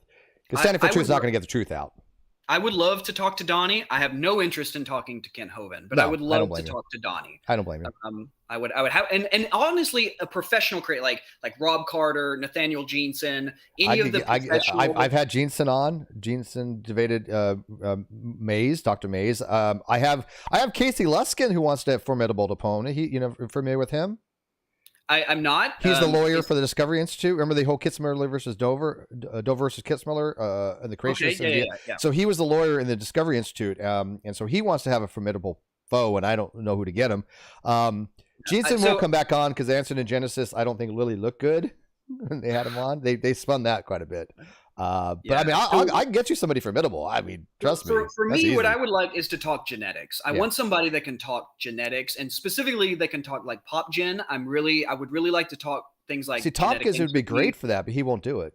Dr. Tompkins is. Oh, he- I would. Yeah, I would love to talk genetic entropy, created heterozygosity, out of Africa, like any of those kinds of like specifically genetic questions. I wonder if Sanford would, because he came up with the whole genetic entropy nonsense. I would love to talk to Sanford. I'm gonna keep that in the back burner because I got connections. You know, I got connections. So I mean, I'll see what I can arrange. Because I've had all. I mean, again, I've had them all on. I haven't had Stanford on, but I've had Jeanson on. I've had McNerdy on, who I think is just mind-blowingly stupid. I don't know how else the word to put it. The man is just, I look, I call him when I see it. So I mean, I'm not pulling any punches. When I think somebody's stupid, some of these people that go out there they're just absolutely moronically ignorant, and it just bothers me because again, you have somebody like you who actually went and got an education in this topic, and to me, they just pee on it or something. It's just basically, It's not worth our time. There, like people like Rob Carter, he has a legitimate PhD. Mm-hmm. And can legitimately talk intelligently about the topics, right? And so that's what I'm looking. I'm looking for somebody that I'm going to arrange it. Have you read Jeanson's book? Any of his books, by the way? I've not read any of his books, but I have read several of his papers, the ones that he has in like the Creation Research Journal thing. I've read a few of those. And noticed some issues. Yeah, because he admits that he'll lie in order to save souls. And use his Harvard education to do so. Some of the things he had on one of his letter papers, I have his book. He had sent to me, what is it? Something Darwinism, replacing Darwin, right? Genesis sent me that book when we had him on because they wanted us to read it ahead of time, which was fine. Yeah. But his next book was even worse because he put in there things that he even knew was wrong, but he didn't care. And he even said, this is the way it is, but who cares? Yeah. Looking at like the population genetics and like coalescence is what I do. That like I have theoretical papers on coalescence, and he doesn't know what it is. He doesn't know what it is. Like I barely understand I couldn't either. It's a very difficult concept. Maze and him, James were talking about coalescence, and I'm like, I mean, it is, but I think with him is he uses those words, and I think since so few people get it, he can talk over them, right? But like. Bro, I do that. Like, that's what I do. So, like, I would love to talk coalescent theory with this person if he would talk it. Yeah, I like I said, I don't think Jeanson will come back on only because again they didn't look that great. We were fair to him, by the way. He had no problem with the debate himself and the show. Jeanson, he actually enjoyed it. So I mean, people do recognize that we do give a fair platform. I might be extremely one-sided. I mean, I'm very much against creationism, but I will have them come on and I will give them everything they need to make their argument, Yeah. But just unfortunately, a lot of them don't. Okay, a couple questions coming up here. Yes, creation myths. Casey Luskin's still looking for somebody if you're interested. I think I asked creation myths before. But anyways, real quick on the what I'm showing on the screen here. This is from creation.com. This is basically ran nowadays, I think, by Safadi because he put one of my things on here, so he had real time access because I saw it come up after I sent it to him, and he read it and he liked my argument. So creationists and evolution people can agree on certain things, but this says a CCR5 delta 32, a very beneficial mutation, and this mutation allows for resistance against certain types of viral loads, including like HIV and things of that nature. So here's creation.com telling creationists, hey, there are beneficial mutations. Stop using these antiquated arguments from 50, 60 years ago. We've learned since then, and we've learned there are beneficial mutations. And so even in the gradient scale of creationism, you have the very, very low bottom rung. I call them fruit on the ground creationists who don't even know that in order to be a creationist, younger creationists, they all accept things like speciation and they all accept beneficial mutations. Yeah. It's weird that they don't, that the lower ones, there's no such thing as speciation. Really? That's like saying there's no such thing as gravity. Yeah, and I guess maybe it's fair to point out that most of like the more I don't know how you say reputable, the more reputable creationist organizations like overwhelmingly reject Ken Hovind, right? Like almost all of them. Yeah, like they've come out and said that he's basically a charlatan, Yes. and like that he uses antiquated and like arguments that are very ridiculous. the most easy ones to debunk in the world. Yeah, like well, we dated seashells to using carbon dating, and he knows full well that the reservoir effect is a real thing. He understands. I mean, he's bad at science, but I mean, how bad do you have to be to not understand that if you have things in an ocean where you have a buildup of carbon, then you're not going to get correct carbon dating. It's just not going to work. And we recognize this. We know this. We say don't use it for this because it won't work. And then he uses an example of why carbon dating doesn't work. It's dishonest. Yeah. No, I mean, he's debated back in the day, decades ago, when he would professional biologists would still debate him. Like, there's no way he's gone this long and not learned that cows giving birth to non-cows is not a part. That's why he's a straight con man. Even creationists mock him for that. Even the high level creationists, they know that in evolution, cows give birth to cows. Nobody's ever heard it. Okay, so Creationist wanted me to tell you this, and this is actually a great video by Creationist Myths. I don't know if you know him, but Creationist Myth. Dan Cardinal. Yeah. Okay, you do know him. Love his stuff.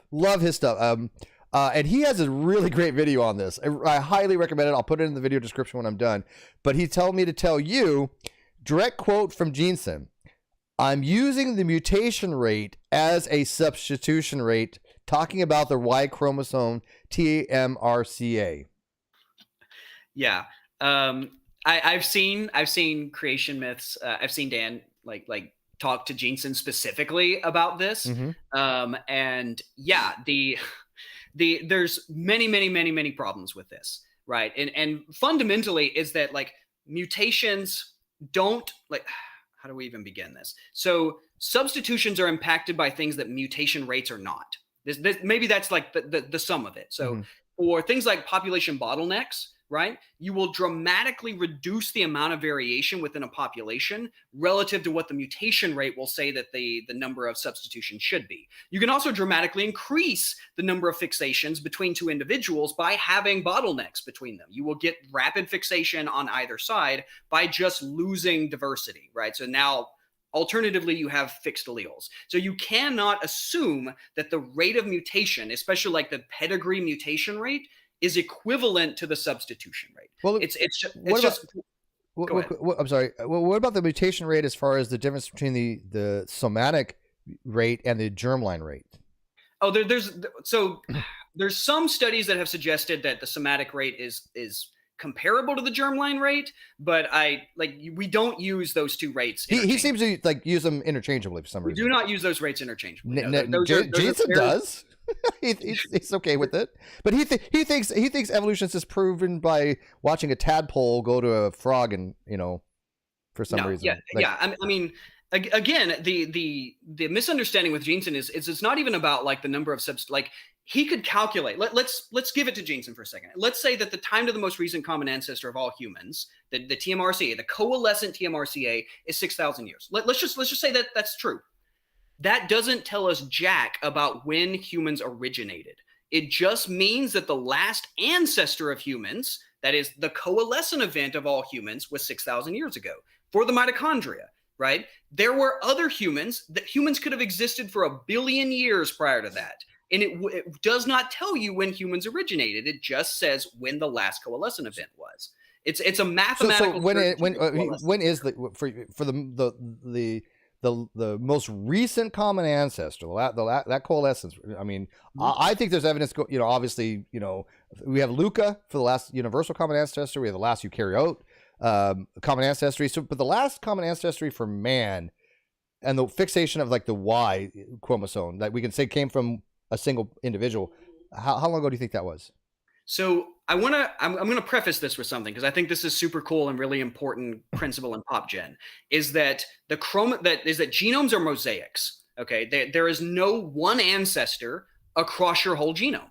And in fact, depending on which part of the genome you're looking at, the ancestor will be different and the time to that ancestor will be different, because we are species that recombine. We have recombination. And what recombination does is it shifts pedigrees around. Okay, so if I look at the Y chromosome, which doesn't have very much recombination, the time to the most recent common ancestor there will be different than it is in the mitochondria, will be different than it is at specific sites across your autosomes. Okay, so like whenever you think about the time to the most recent common ancestor, what you really should do is draw an x-axis that's genomic position and a y-axis that's time. And if you go from like simplistically beginning to end, you'll see it varies. It jumps up and down, right? And this jumping up and down tells us a lot of interesting things about selection, about local effective sizes, like a lot of demographic things are captured in this. But the point is there's no one common ancestor that's captured all the way across the genome. Now, to answer your question, when was that common ancestor? I don't remember off the top of my head for the Y, but for the mitochondria, I actually calculated this recently for a video responding to Carter's paper. It's between 150 and 210,000 years. That's what the highest posterior density support for the model, for a Bayesian statistical model, converges on, 150 to 210. And that's importantly not forcing a fixed mutation rate. Yeah, that's a range I've kind of heard too. Yeah, if you can allow the rate to vary across your tree, you don't have to assume that it's constant. Let it vary, and they will still converge on which that. is way older than 7,000 years. Oh, there's not. Yeah. 7,000 years is impossible given the effective size of humans is at least 10,000. You said that. So I thought the Y chromosome had high recombination rates, even though they may not have like crossover. But I thought there was a lot of recombination. Is it actually pretty conserved? It's pretty conserved because there's an inversion, and so there's no homologous pairing for the Y, right? So to get recombination, you need that homologous pairing.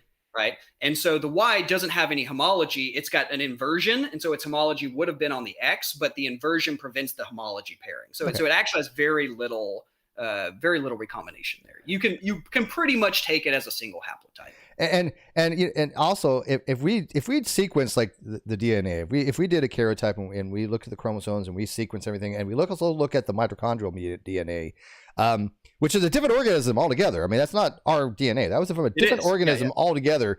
Yeah. We would suspect, if common ancestry is true, that we would see a lineage not just for our DNA, but for the mitochondrial as well, and any plasmids we might have as well. I mean, if we look back as far as non-chromosome type DNA, we should be able to see a history of this kind of stuff, right? Yeah, absolutely. And we do. We see that, we have unique mitochondrial lineages, but what's really cool is if you take all mitochondria across like all eukaryotes and you sequence them, and then you compare them across all prokaryotes, they nestle very neatly into the proteobacteria, right? So they are very clearly a derivative of proteobacteria. They are sister to the alpha proteobacteria. So Stray Dog Exposers talk about macroevolution. The speciation, again, to me is macroevolution. Now, I don't know what terminology you like to use. I'm not into the term Darwinism. I don't even like the term neo-Darwinism.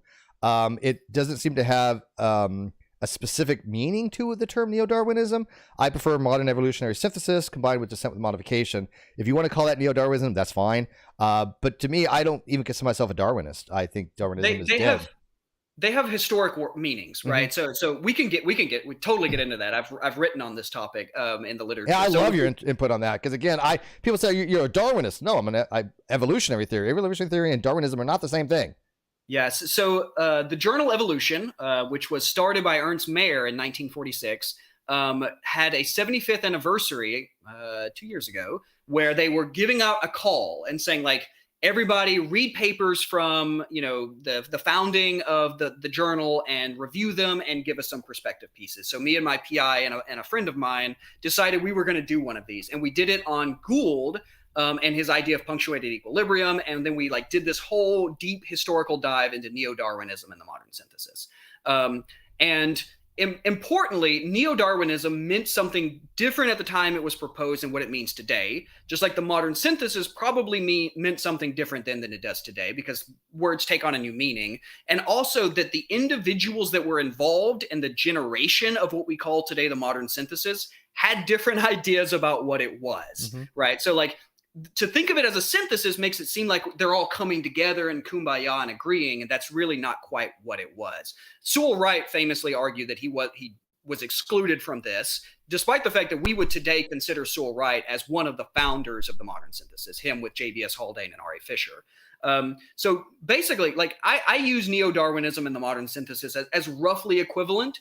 I think neo-Darwinism's biggest failure is it focuses too much on natural selection as the only mechanism of evolution, whereas the modern synthesis is a little bit more open to the other three forces, right? Genetic drift, gene flow, and mutation, which are three super important components.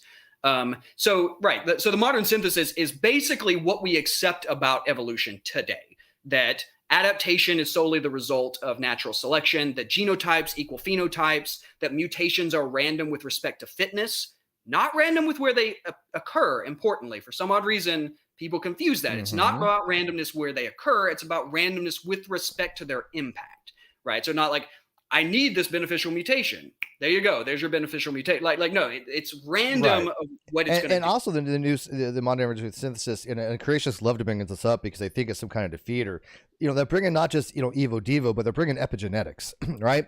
And they love throwing that word out, epigenetics, right? They think it sounds so cool.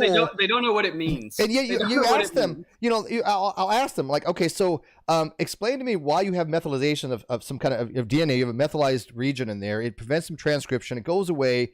The phenotype's changed, for a few generations, but it's not in the DNA sequence. It's not a heritable trait from the DNA. Nothing's being changed as far as any protein or anything like that. And so I asked them, how does that affect evolutionary theory? How does that change anything? It's interesting. It's fascinating, but you asked them about methylation and acylation and histones and things like that, and they go, what's that? I'm like, well, that's what epigenetics deals with.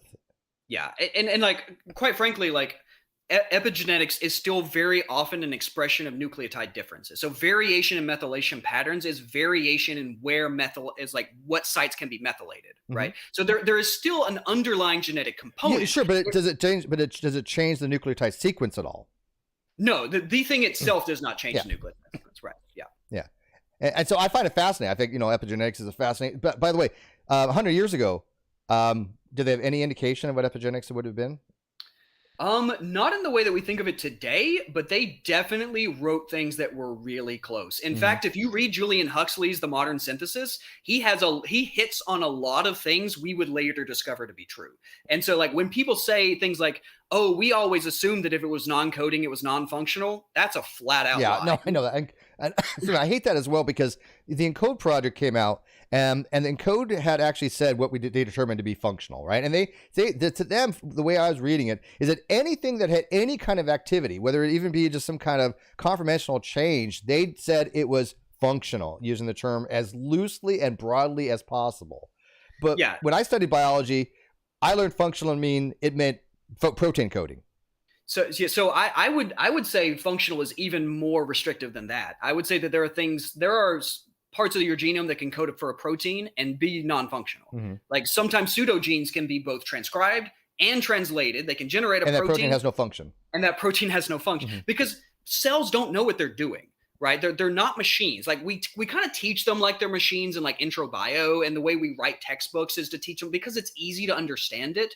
But when you are actually in the lab and you're measuring things like transcription and you're like actually trying to identify what proteins are doing what, you begin to find there's a lot of messiness to the way cells work. Cellular machinery is very, very messy. And what the ENCODE project did, and Dan Grauer puts this absolutely perfectly, but it's just demonstrating how susceptible humans are to apophenia, right? Like pattern seeking. Yep, data. We think data, exactly. We think we're seeing patterns because something is happening. Oh, well, that must be happening because it's necessary. No, it's just happening because that's how chemistry works, right? If you get a TATA, the TATA, where a TATA box can bind, and upstream there is enough sequence homology, it doesn't even have to be perfect, but enough to bind a promoter, you can get transcription, right? And you can get that by random chance. The genome is 3.5 billion base pairs. You have lots of places that will bind these things all across the genome, and there is no open reading frame anywhere in sight. And so the initial 2012 ENCODE results have been just panned widely by genomicists. Yeah, because again, I over broadly just defining what they meant by function. I like your usage. I mean, to me, to have a functional gene, it has to have a protein that has functionality coming out of it at some point. It has to have a measurable impact on fitness. Yeah, that's right. Fine. So even better, even better restriction. Yeah. If it does not impact your fitness, Then it has no function. Yeah. That's it. Even if it does things, it can do all kinds of biochemical things. But if there is no measurable impact on you, like if I can take it out and it doesn't seem to impact you at all, there's no measurable impact on fitness, it's a non-functional region. Yeah, I we like can see this by the accumulation of mutations in those regions. Like that's a really telltale sign that they're non-functional, is that when you see a stretch of the genome that has as much diversity as you would predict by the background rate of mutation. Because what selection should do is weed out that diversity. Because in functional regions, most new mutations are deleterious. So it should have a lot less diversity in those regions. And you can see this very clearly when you scan across the genome. You know when you hit a functional region because diversity just plummets. And you get this kind of plummeting area that then exponentially rises back as you get away from functional regions. So you can very clearly tell functionality by things like selective constraint. So let's take I know we're running out of time here. By the way, I'm having you back on. We're going to get you back on, and I'm going to arrange for you to have a few discussions with people of your caliber. Trust me on this one. People are loving the way you're putting this stuff. So let me ask the live chat to give us some questions, but I want to make this clear. You know, it's so funny. You know, the people in the live chat, they're saying you're I'm Christian or that Christian or whatever. But my feedback to them is, look, if you have scientists that are young Earth creationists and old Earth creationists. I have Dr. Hugh Ross coming on the 27th. I've met Dr. Swearunk, who gave me this book called Who's Afraid of the Multiverse? You know, he's a Christian. He writes for Reasons to Believe. This is a very small book if you want to learn about the multiverse, right? I mean, so I get books to read from these organizations as a layperson because they want to know if a layperson can understand it, did they do good, right? Because these books are not written for experts. They're written for people like myself that like the material that can possibly understand it. Yeah. And so my argument to younger creationists is look, if there's groups out there like Reasons to Believe that's an old Earth group, they recognize that, yes, the Earth is billions of years old, then it's no longer about Christianity at that point. The science should be about the science. Younger creationists are putting religion ahead of the science when the older creationists are not. They're saying, okay, the science is this, and we're going to work in their religion. I get that, but they don't deny the science. So it cannot just be that the Earth is young merely because you're a young creationist and you're Christian, because there are many, many, many more Christians out there. I would say thousands to one that are Christians that accept the actual science. It's so. Yeah. I think maybe it's useful to point out here that my PhD advisor she's still alive, is a Roman Catholic. She is a practicing Roman Catholic, and she is a person that will talk to you about her Catholicism. She never preached to me pressured me or anything like that, but she would talk to you about her religious beliefs. She firmly held it. She was in mass every Sunday, right? She was that kind of person. My undergrad advisor was a Methodist. And so he was also, and he actually did proselytize a little bit. He gave me Ken Miller's Finding Darwin's God. Because we would kind of have these philosophical discussions. He was like, look, I think you can be both, so read this book, because I was all militant and stuff. And he really kind of made me come around to seeing you could be an intellectually fulfilled Christian and scientist, right? And I got no issue with that. None. Yeah, he really pulled me around to seeing that was the case. So I have had Christians throughout my education and mentorship positions that were very firm in their religious belief and that 100% accepted evolution. Exactly at Dr. Sykes-Gart's a friend of mine. He's about a degree in biochemistry. He accepts billions of years of history. He's a devout Christian, heavy devout Christian. Yeah, but he's also a scientist. Francis Collins is he's an evangelical. Define Collins is yes, Christian. Collins is a Christian too. Yeah. So is Mary Schweitzer. I mean, so the young creationists. To my argument to them is, if you're basing your belief about science on the religion, then you're not doing science, and I don't think you're doing your religion justice. Exactly. Because you there's many, many, many other Christians out there that recognize the science for what it is. And by the way, I have to tell you, the Reasons to Believe group, they never pressured me into anything. I've been down to their headquarters many times. I know them all very, very well. They've never proselytized to me. They've never preached to me. They'll talk about the topics, and that's what I respect. I love that. They'll discuss them to ad nauseum, but they don't evangelize, and shove religion down your throat. To me, younger creationists are more evangelistic. They have to push this anti-science narrative. They have to lie about science. They have to, misquote, take things out of context, and actually just bastardize the science to promote their agenda. And that is one of the reasons I speak out about it, because if they just believed what they believed and they didn't try to put bad science into the curriculums of the educational system and basically warp people's minds, I wouldn't care what they believed. I wouldn't care what a flat earther believed until flat earther tries to change, models. I don't think SpaceX goes by flat earth model, Anyways. You can like I said, you can absolutely be a completely devout religious person, be intellectually fulfilled, and accept modern science. And creationism is to me the rejection of modern science. It's fundamentally the rejection of not just evolution; it's the rejection of every discipline of science. The bulk of modern biology, the bulk of geology. It's the rejection of particle physics, right? Yeah. Because they reject radiometric dating. So you have to reject so much of modern But even science. even the RATE project, the radioisotopes and the age of the Earth, they admitted old Earth is the appearance. They admitted that radiometric dating using isochron dating for lead, argon, krypton, plutonium, uranium, thorium, strontium, and other things all pointed to an old Earth. Now they try to theorize it away, but they don't even deny the radiometrics do indicate an old Earth. They're fully aware of this. That's why they have these hypothesized accelerated nuclear decay to try to say, okay, well, they have the appearance of Earth, but old Earth, but that's because of this process called accelerated nuclear decay, which is zero evidence for. Wouldn't work anyways because they did the math, by the way. The amount of joules that be released, even if they are correct, would have liquefied the crust of the Earth. I mean, younger creationism is death. It's true. If it's true, it's death. I have to recommend Erica at Guts at Gibbon. I love her. For this, she has a series on the heat problem that I highly recommend. Again, I'm not a physicist. She's spot on. She is spot on. Yeah, that's outside of my realm. But I'm not a physicist either. But my background was nuclear reactors. I trained people to operate nuclear power plants, so I had some understanding of nuclear physics. Although, if you ask me to do anything nuclear physics like, I'm going to be like, I have no idea what you're talking about. It's hard, and you forget it. Sure. But yeah, Gustav Gibbons, she is spot on about that heat problem. And I even asked Humphreys about the same thing. I'm like, Humphreys, okay, so can you give me evidence for heat problem? And his response, I swear to you, I'm not even joking, was basically the accelerated decay evidence is that it must exist because the Earth is young. That's literally his argument. I'm not even joking. I'm not even paraphrasing. His argument was that it exists because it must exist because the Earth is young. And yet, because the Bible says the Earth is young. Because the Bible, that's it. There's no science for it. It's same thing when it came to polonium halos. I did a 2-hour presentation on polonium halos explaining why Gentry's work was wrong. And Gentry's, at some point in his life had to realize he was wrong. And he even said, God did this on his own accord called a singularity, a one-time event.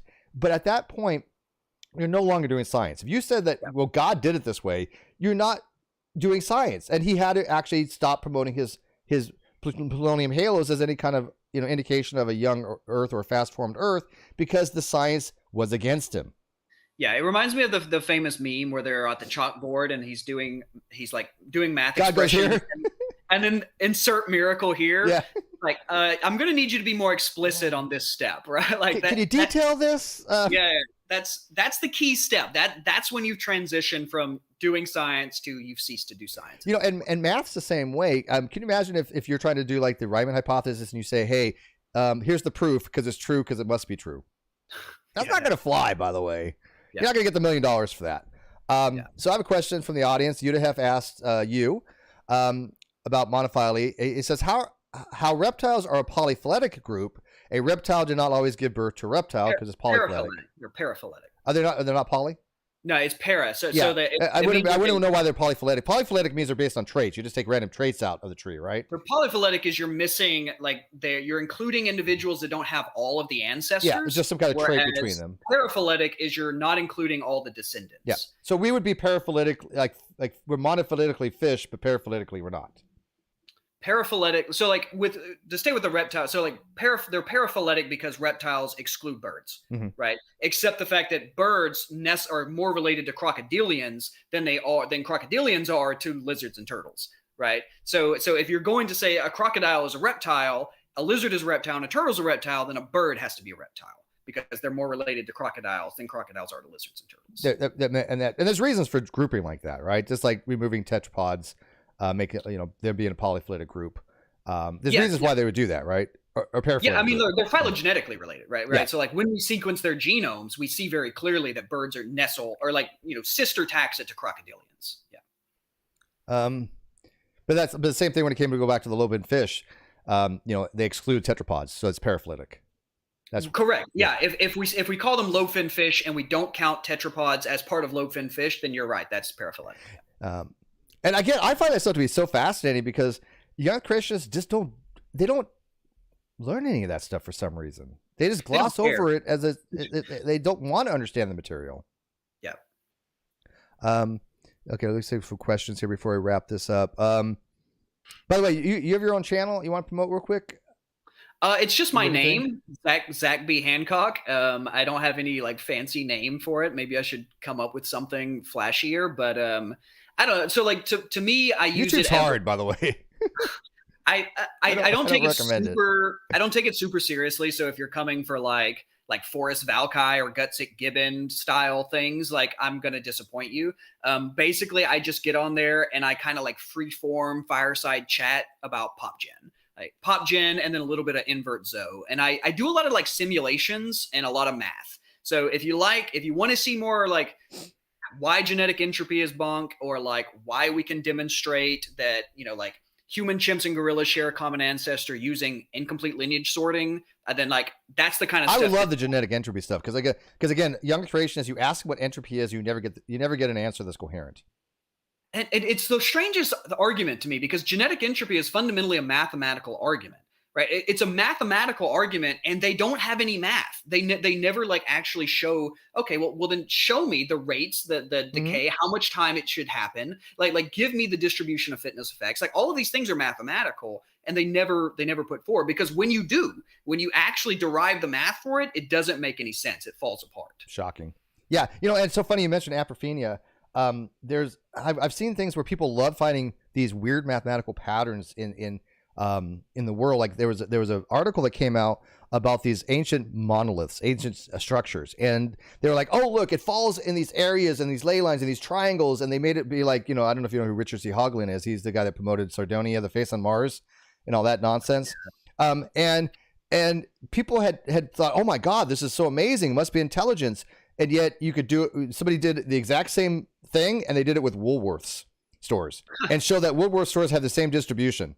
Yeah. It's just that people want to find patterns, and they don't seem to realize that things like triangle shapes are pretty common patterns. And if you have enough of samples, you could pretty much make anything out of it if you want. Oh yeah. As far as like diagrams, pictures, And so, when it comes to mathematical modeling, I think that young Earth creationists utilize these wants to find patterns and ignore the hard data and just supplement it with their own religious belief and saying, hey, look, this has to be the case because we believe this, rather than, oh, the science shows this, let me try to argue why the science is wrong, which they're perfectly able to do. I have no issue with that. But then, as you said, where's the data? Exactly. Like give me your model. Like if you're going to propose genetic entropy, show me the model, give me the math so that I can test it. I want to be able to test it, but anytime I put forward a model that I think represents what they're talking about, they're like, oh, that's not quite it. Yeah. Like, oh, well, then give me. Flat Earthers do the same thing. That's not our model. Okay, what's your model? Well, then what's your model? Put forward your model so I can test it. If you don't want it tested, then don't propose it. If it's, and at least admit that it's a faith-based position. Yeah. And again, I think they rely on the fact that, he has an actual accreditation and he's, putting forth these models. But we're going to be talking about what the asynchronous light transmission convention, asynchronous synchrony convention that Dr. Jason Lyles had put up for review. We're going to be talking that with Dr. Ross. And again, it's just a model. It's just philosophy. It's not even science. It has nothing to do with science that we can't measure the one-way speed of light. It doesn't change anything. It doesn't refute relativity, Einstein knew this. That's why he had the Einstein convention, which is instead of being anisotropic, it's isotropic. But it's just a convention because it makes sense to do so. It's parsimonious. Mm-hmm. And so I think that what young Earth creationists have to do is they have to latch on to any little thing that just deviates from the normal a little bit that they don't understand and amplify it to, oh, look, all this about the Earth being 7,000 years old and Noah's Ark and millions and millions of extant species coming from, what, 5,000, 4,000 species on the Ark? I mean, you do the math. What kind of acceleration would you need for that? I mean, it'd just be mind-blowing. Yeah, you would need, I actually did the math every 5 minutes. Yeah, I did the math on this once just for beetles, for somebody in a comment section. And again, they didn't take me very seriously, but I tried. I was like, look, okay, if you say 4,000 years and you think beetles are a kind, right, then that's 300,000 species in 4,000 years. Do the math. Like that's a far greater rate of speciation than anything that we observe, right? Like we would be seeing beetle species forming in your backyard every single Somebody day. did it for pachyderms. I don't know who did it, but somebody did it for pachyderms. And it would require like speciations annually. It was just bizarre how fast you would have be like, oh, here's the woolly mammoth, and here's this mastodon, and here's the African elephant. It's faster than their generation time is the big takeaway, right? So like these organisms wouldn't have even had time to have offspring before they would have needed to be speciating, right? So like a lot of beetles, their generation times can be up to 9 months, right? It's not like that they're reproducing every day or every week, but like you need multiple species to be occurring every single day to be able to explain. So when you're asking young Earth creation, like we have young Earth creationists in the audience, write it down. Like people always say, look, you don't even have to have a peer review paper. I wrote my paper. It got pre-peer reviewed. I had actual experts review it, and I published to Academic EDU, and it's gotten a lot of traction. Why? Because it's a good paper. It has validity. It has substance where people can go read it. You don't have to publish it in a scientific journal to upset scientists and evolutionists if you have something that's worth reading. I guarantee it. I'll also say that there are what are called preprint servers. And these are like repositories for papers that are, the plan is that they're going to go to peer review, but this is just like making the data available as soon as possible. This is a kind of thing you could do. It gives a DOI, just like all papers have. I didn't get a DOI. I should have got a DOI for mine, but I didn't bother. And then you can link that, which is really useful. And then people can go and they can find it and you can comment. And so like people will go to these like bioarchive preprint servers and they will have back and forths with the authors about the content. And so it's supposed to be a way to kind of democratize the peer review process so that anybody can look at it and give your comments prior to publication. And anybody can do it. Idea. Yeah, no, I love that idea. Anybody can put their papers out there. Yeah, if somebody's told you, hey, Zach, I'm going to show you that there's a fundamental problem with something relating to phylogenetics, proteomics, or in your case, coalescence. And you go, holy crap, this person found something that's interesting. This is something that you might want to investigate. Absolutely. I would want to collaborate with you. Yeah. I would say, no, let's put our heads together and let's investigate this. Let's actually write a paper because I love bucking like convention. I have argued with I have argued with a I got in a shouting match with a tenured professor at a poster presentation because they told me that pseudogenes get transcribed and therefore there's more functional pseudogenes than we think. And I just was like, no, dude, that's not how that works. And he was a tenured biochemist and we just like went at it. And I was a grad student at the time. So I have no problem arguing with the professionals. If I think they're wrong and I think I can present the evidence for it, bring it. I would love that. See, I made a name for myself by the same way. These, I don't know if you've looked at my history, but these, I'm agnostic, right? But the online atheist communities have some severe philosophical issues in epistemology, and so they don't like me because I point that out. And yet experts who were aware of these things, they're like, yeah, well, Steve's arguments aren't wrong. I mean, it's just like, here's the logic. If you think the logic is wrong, I mean, my paper's based on logic. Show the logic's wrong. That's all you got to do. That's all you got to do to refute a paper. Show the logic's wrong. It's unsound, invalid, or whatever. Only one person has ever tried. They wrote a paper on ResearchNet to refute my paper, and I went through it with a friend of mine who's a mathematician named Landon Kurt Knoll. And we found numerous problems with the rebuttal. But you know what? I was thrilled that somebody took the time to try to do a rebuttal to my paper and put it to research.net. And we looked at it. This is, again, young Earth creationists. You can do this. If you think evolution is wrong, show by using, by the way, don't just draw on somebody else's. Don't go to like creation.com or whatever and just draw on them. My arguments are novel. I came up with them. Yeah, they're all derivative like everything else is, but there's something that I added to them to make them a little different, right? A little bit of nuance, something that's new to the body of evidence. This is how science works. Right? Also, what they can do, right, is they always complain that they can't get published in peer review because it would just get rejected. I challenge you, creationists, to submit a paper for peer review and then share publicly the peer reviews. Share what the peer reviewers actually said. Do it. Yep. Don't tell me that they reject it outright because you're a creator. No. Show me what the peer review says, because I suspect it's not about creationism. It's about the failure of your methodology and in your interpretation. 100%. Let us see what the peer reviews say. 100%. The people that read mine, I got no substantive errors. I got some positive feedback, maybe, but nothing of any, major consequence. But like you said, like Dr. Schelt, when he refuted Dr. Humphrey's work, he went to the Creationist Journal, and they said, we don't see a problem with your math or anything like that, but we can't publish it. Why? Because it makes us look bad. It makes us look bad. They told him that they can't publish it because it goes against the creationist narrative. Not that it was wrong. So he went to a philosophical journal called Perspectives in Science and Christianity, which is a scholarly journal, and they published it. Yeah. And it's public, and anybody can go read his paper and see Humphreys messed up. Humphreys has admitted he messed up, but you still have creationists out there parroting things that Humphreys wrote from 2002, which he admits now is wrong. Yeah, because he doesn't go back and fix it. I think it's the job of us, like, whenever we do see these kinds of things appear, we should address them, and we should actually publish rebuttals, because this is the part of the scientific process, right? Mm-hmm. Papers come out, we disagree with conclusions, creationists or not, it doesn't matter. I disagree with the conclusion, I'm going to write a rebuttal. And then we have a back and forth. This is how science gets done. And then eventually somebody comes out on top, because it turns out they had the most material evidence that supported their conclusions, right?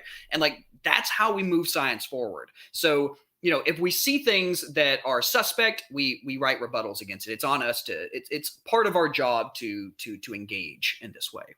Yeah, I absolutely agree. And I think that's the way science should be. So, let's leave it at that. I know we ran extra long, and I apologize. Again, I had some computer issues. But like I said, I'll make arrangements. I'm going to have you definitely back on with somebody of equal caliber. Or like I said, if you want to talk to Stanford Truth, if he's up for it, I've talked to him before, so I don't know why he won't come on to have a discussion with you. I have no issues with standing for truth. I've read his I don't know, some handbook or something he put out one time. He wrote something else and it was bad, really, really bad. I don't know if you've I've not read anything specifically. I've watched his video. I've seen him give arguments, and I've actually had some email correspondence with Donnie, and they've always been respectful. Yeah, Donnie's respectful. Yeah. He's always been respectful to me personally. I would be happy, and we've talked about setting up a discussion. So we've not talked about exactly the medium that would be in, but it is a thing that we have talked about. Yeah, and I'm like I said, I know he would join. The thing is that, again, I think younger creationists rely on the fact that your level of expertise is so high and these topics are so complicated that it has to be filtered and distilled down in a way that younger creationists who's watching and those that are against evolution, in a way they can understand it. And that's not easily done. It's not easily done, but if we pick a subject like genetic entropy or out of Africa or beneficial mutations, a distribution of fitness effect, if we pick specific topics and just really dig into them, then I think you can do that. But when we get into gish galloping and we're talking about a gazillion different topics and we're just barely touching each of them, that. Yeah. Nobody's learning anything, right? So we need to really say, okay, this is what we're going to talk about today, and let's really dig in deep. 100%. A very myopic, very specific topic. Because you said we're only talking about very cursory things. That's all Donnie does on his channel is very cursory. I mean, you saw how cursory they were when the helium diffusion rates were answered in 1 minute, when it took. I have 8 hours of video from years ago and then another 4 more videos. And also Humphreys wrote a paper on it. There was a rebuttal from Humphreys. Schelt wrote a paper, and Hankey wrote this big old thing from Talk Origin that came out of this. There's a lot of material to this. Oh, yeah. There's a lot. There's a lot of history. There's a lot of work that's been done in these fields, and nobody can be expected to know all of it, right? And so like that's why it's kind of nice to be able to pinpoint and like nail down this one topic, and let's really dig into the literature, and let me show you all the things that you're missing, right? Like you might think you understand this thing because you read a Wikipedia article, or like you did this one little bit of research, but there is so much to this iceberg that you're not seeing. All right, so audience out there, I know you still got some young Earths out there. I know Stray Dog the Exposer, I guess, is a young Earth. Leave comments in the comment section. I'll get them to Dr. Hancock. And anybody, how do you want to pronounce? How do you pronounce that? Is it Hancock? Hancock, okay. Yeah, like John Hancock. Yeah, John Hancock. Okay. And I'll get it to him. If you have a legitimate, I don't like sea lining, so don't ask, there are such things as stupid questions. But if you have actual legit questions, and like I said, sometime next month or the month after, we'll get a panel going and we'll bring these things, back up. But I want people that want to learn. I want people that are actually there to say, okay, here's the question. I really want an answer, and then actually go look into the answer. If you've already made up your mind and you're not interested in the answers, then there's nothing we can really do for you. But I will tell you, I have had people leave Young Earth Creationism a lot, not just one, a lot, because of this channel and other channels that are tangential to this channel. Because Zack Given, I mean, Zack Given, she's had a major impact. Oh, absolutely. Yeah. So, go watch these things out there. And another friend of mine, Tony Reed, he has a great series called How Creationism Taught Me Real Science, which is kind of a pun, but he basically learned real science by listening to creationists going, yeah, that's wrong. And then go actually, reading about the actual science. But anyways, I want to thank you for coming on very much. Thanks for having me. This was entertaining and great and informative. Again, wasn't meant to be too deep into the weeds of these topics, but just to show that these questions that are asked on Standing for News channel do have answers. So with that, I'm going to leave the meet. I'm going to end the hangout. I wish you guys a good weekend. Please leave comments, like, subscribe, go check out Dr. Hancock's channel, and we'll call it a night. Sound good? Thanks. All right. Good night.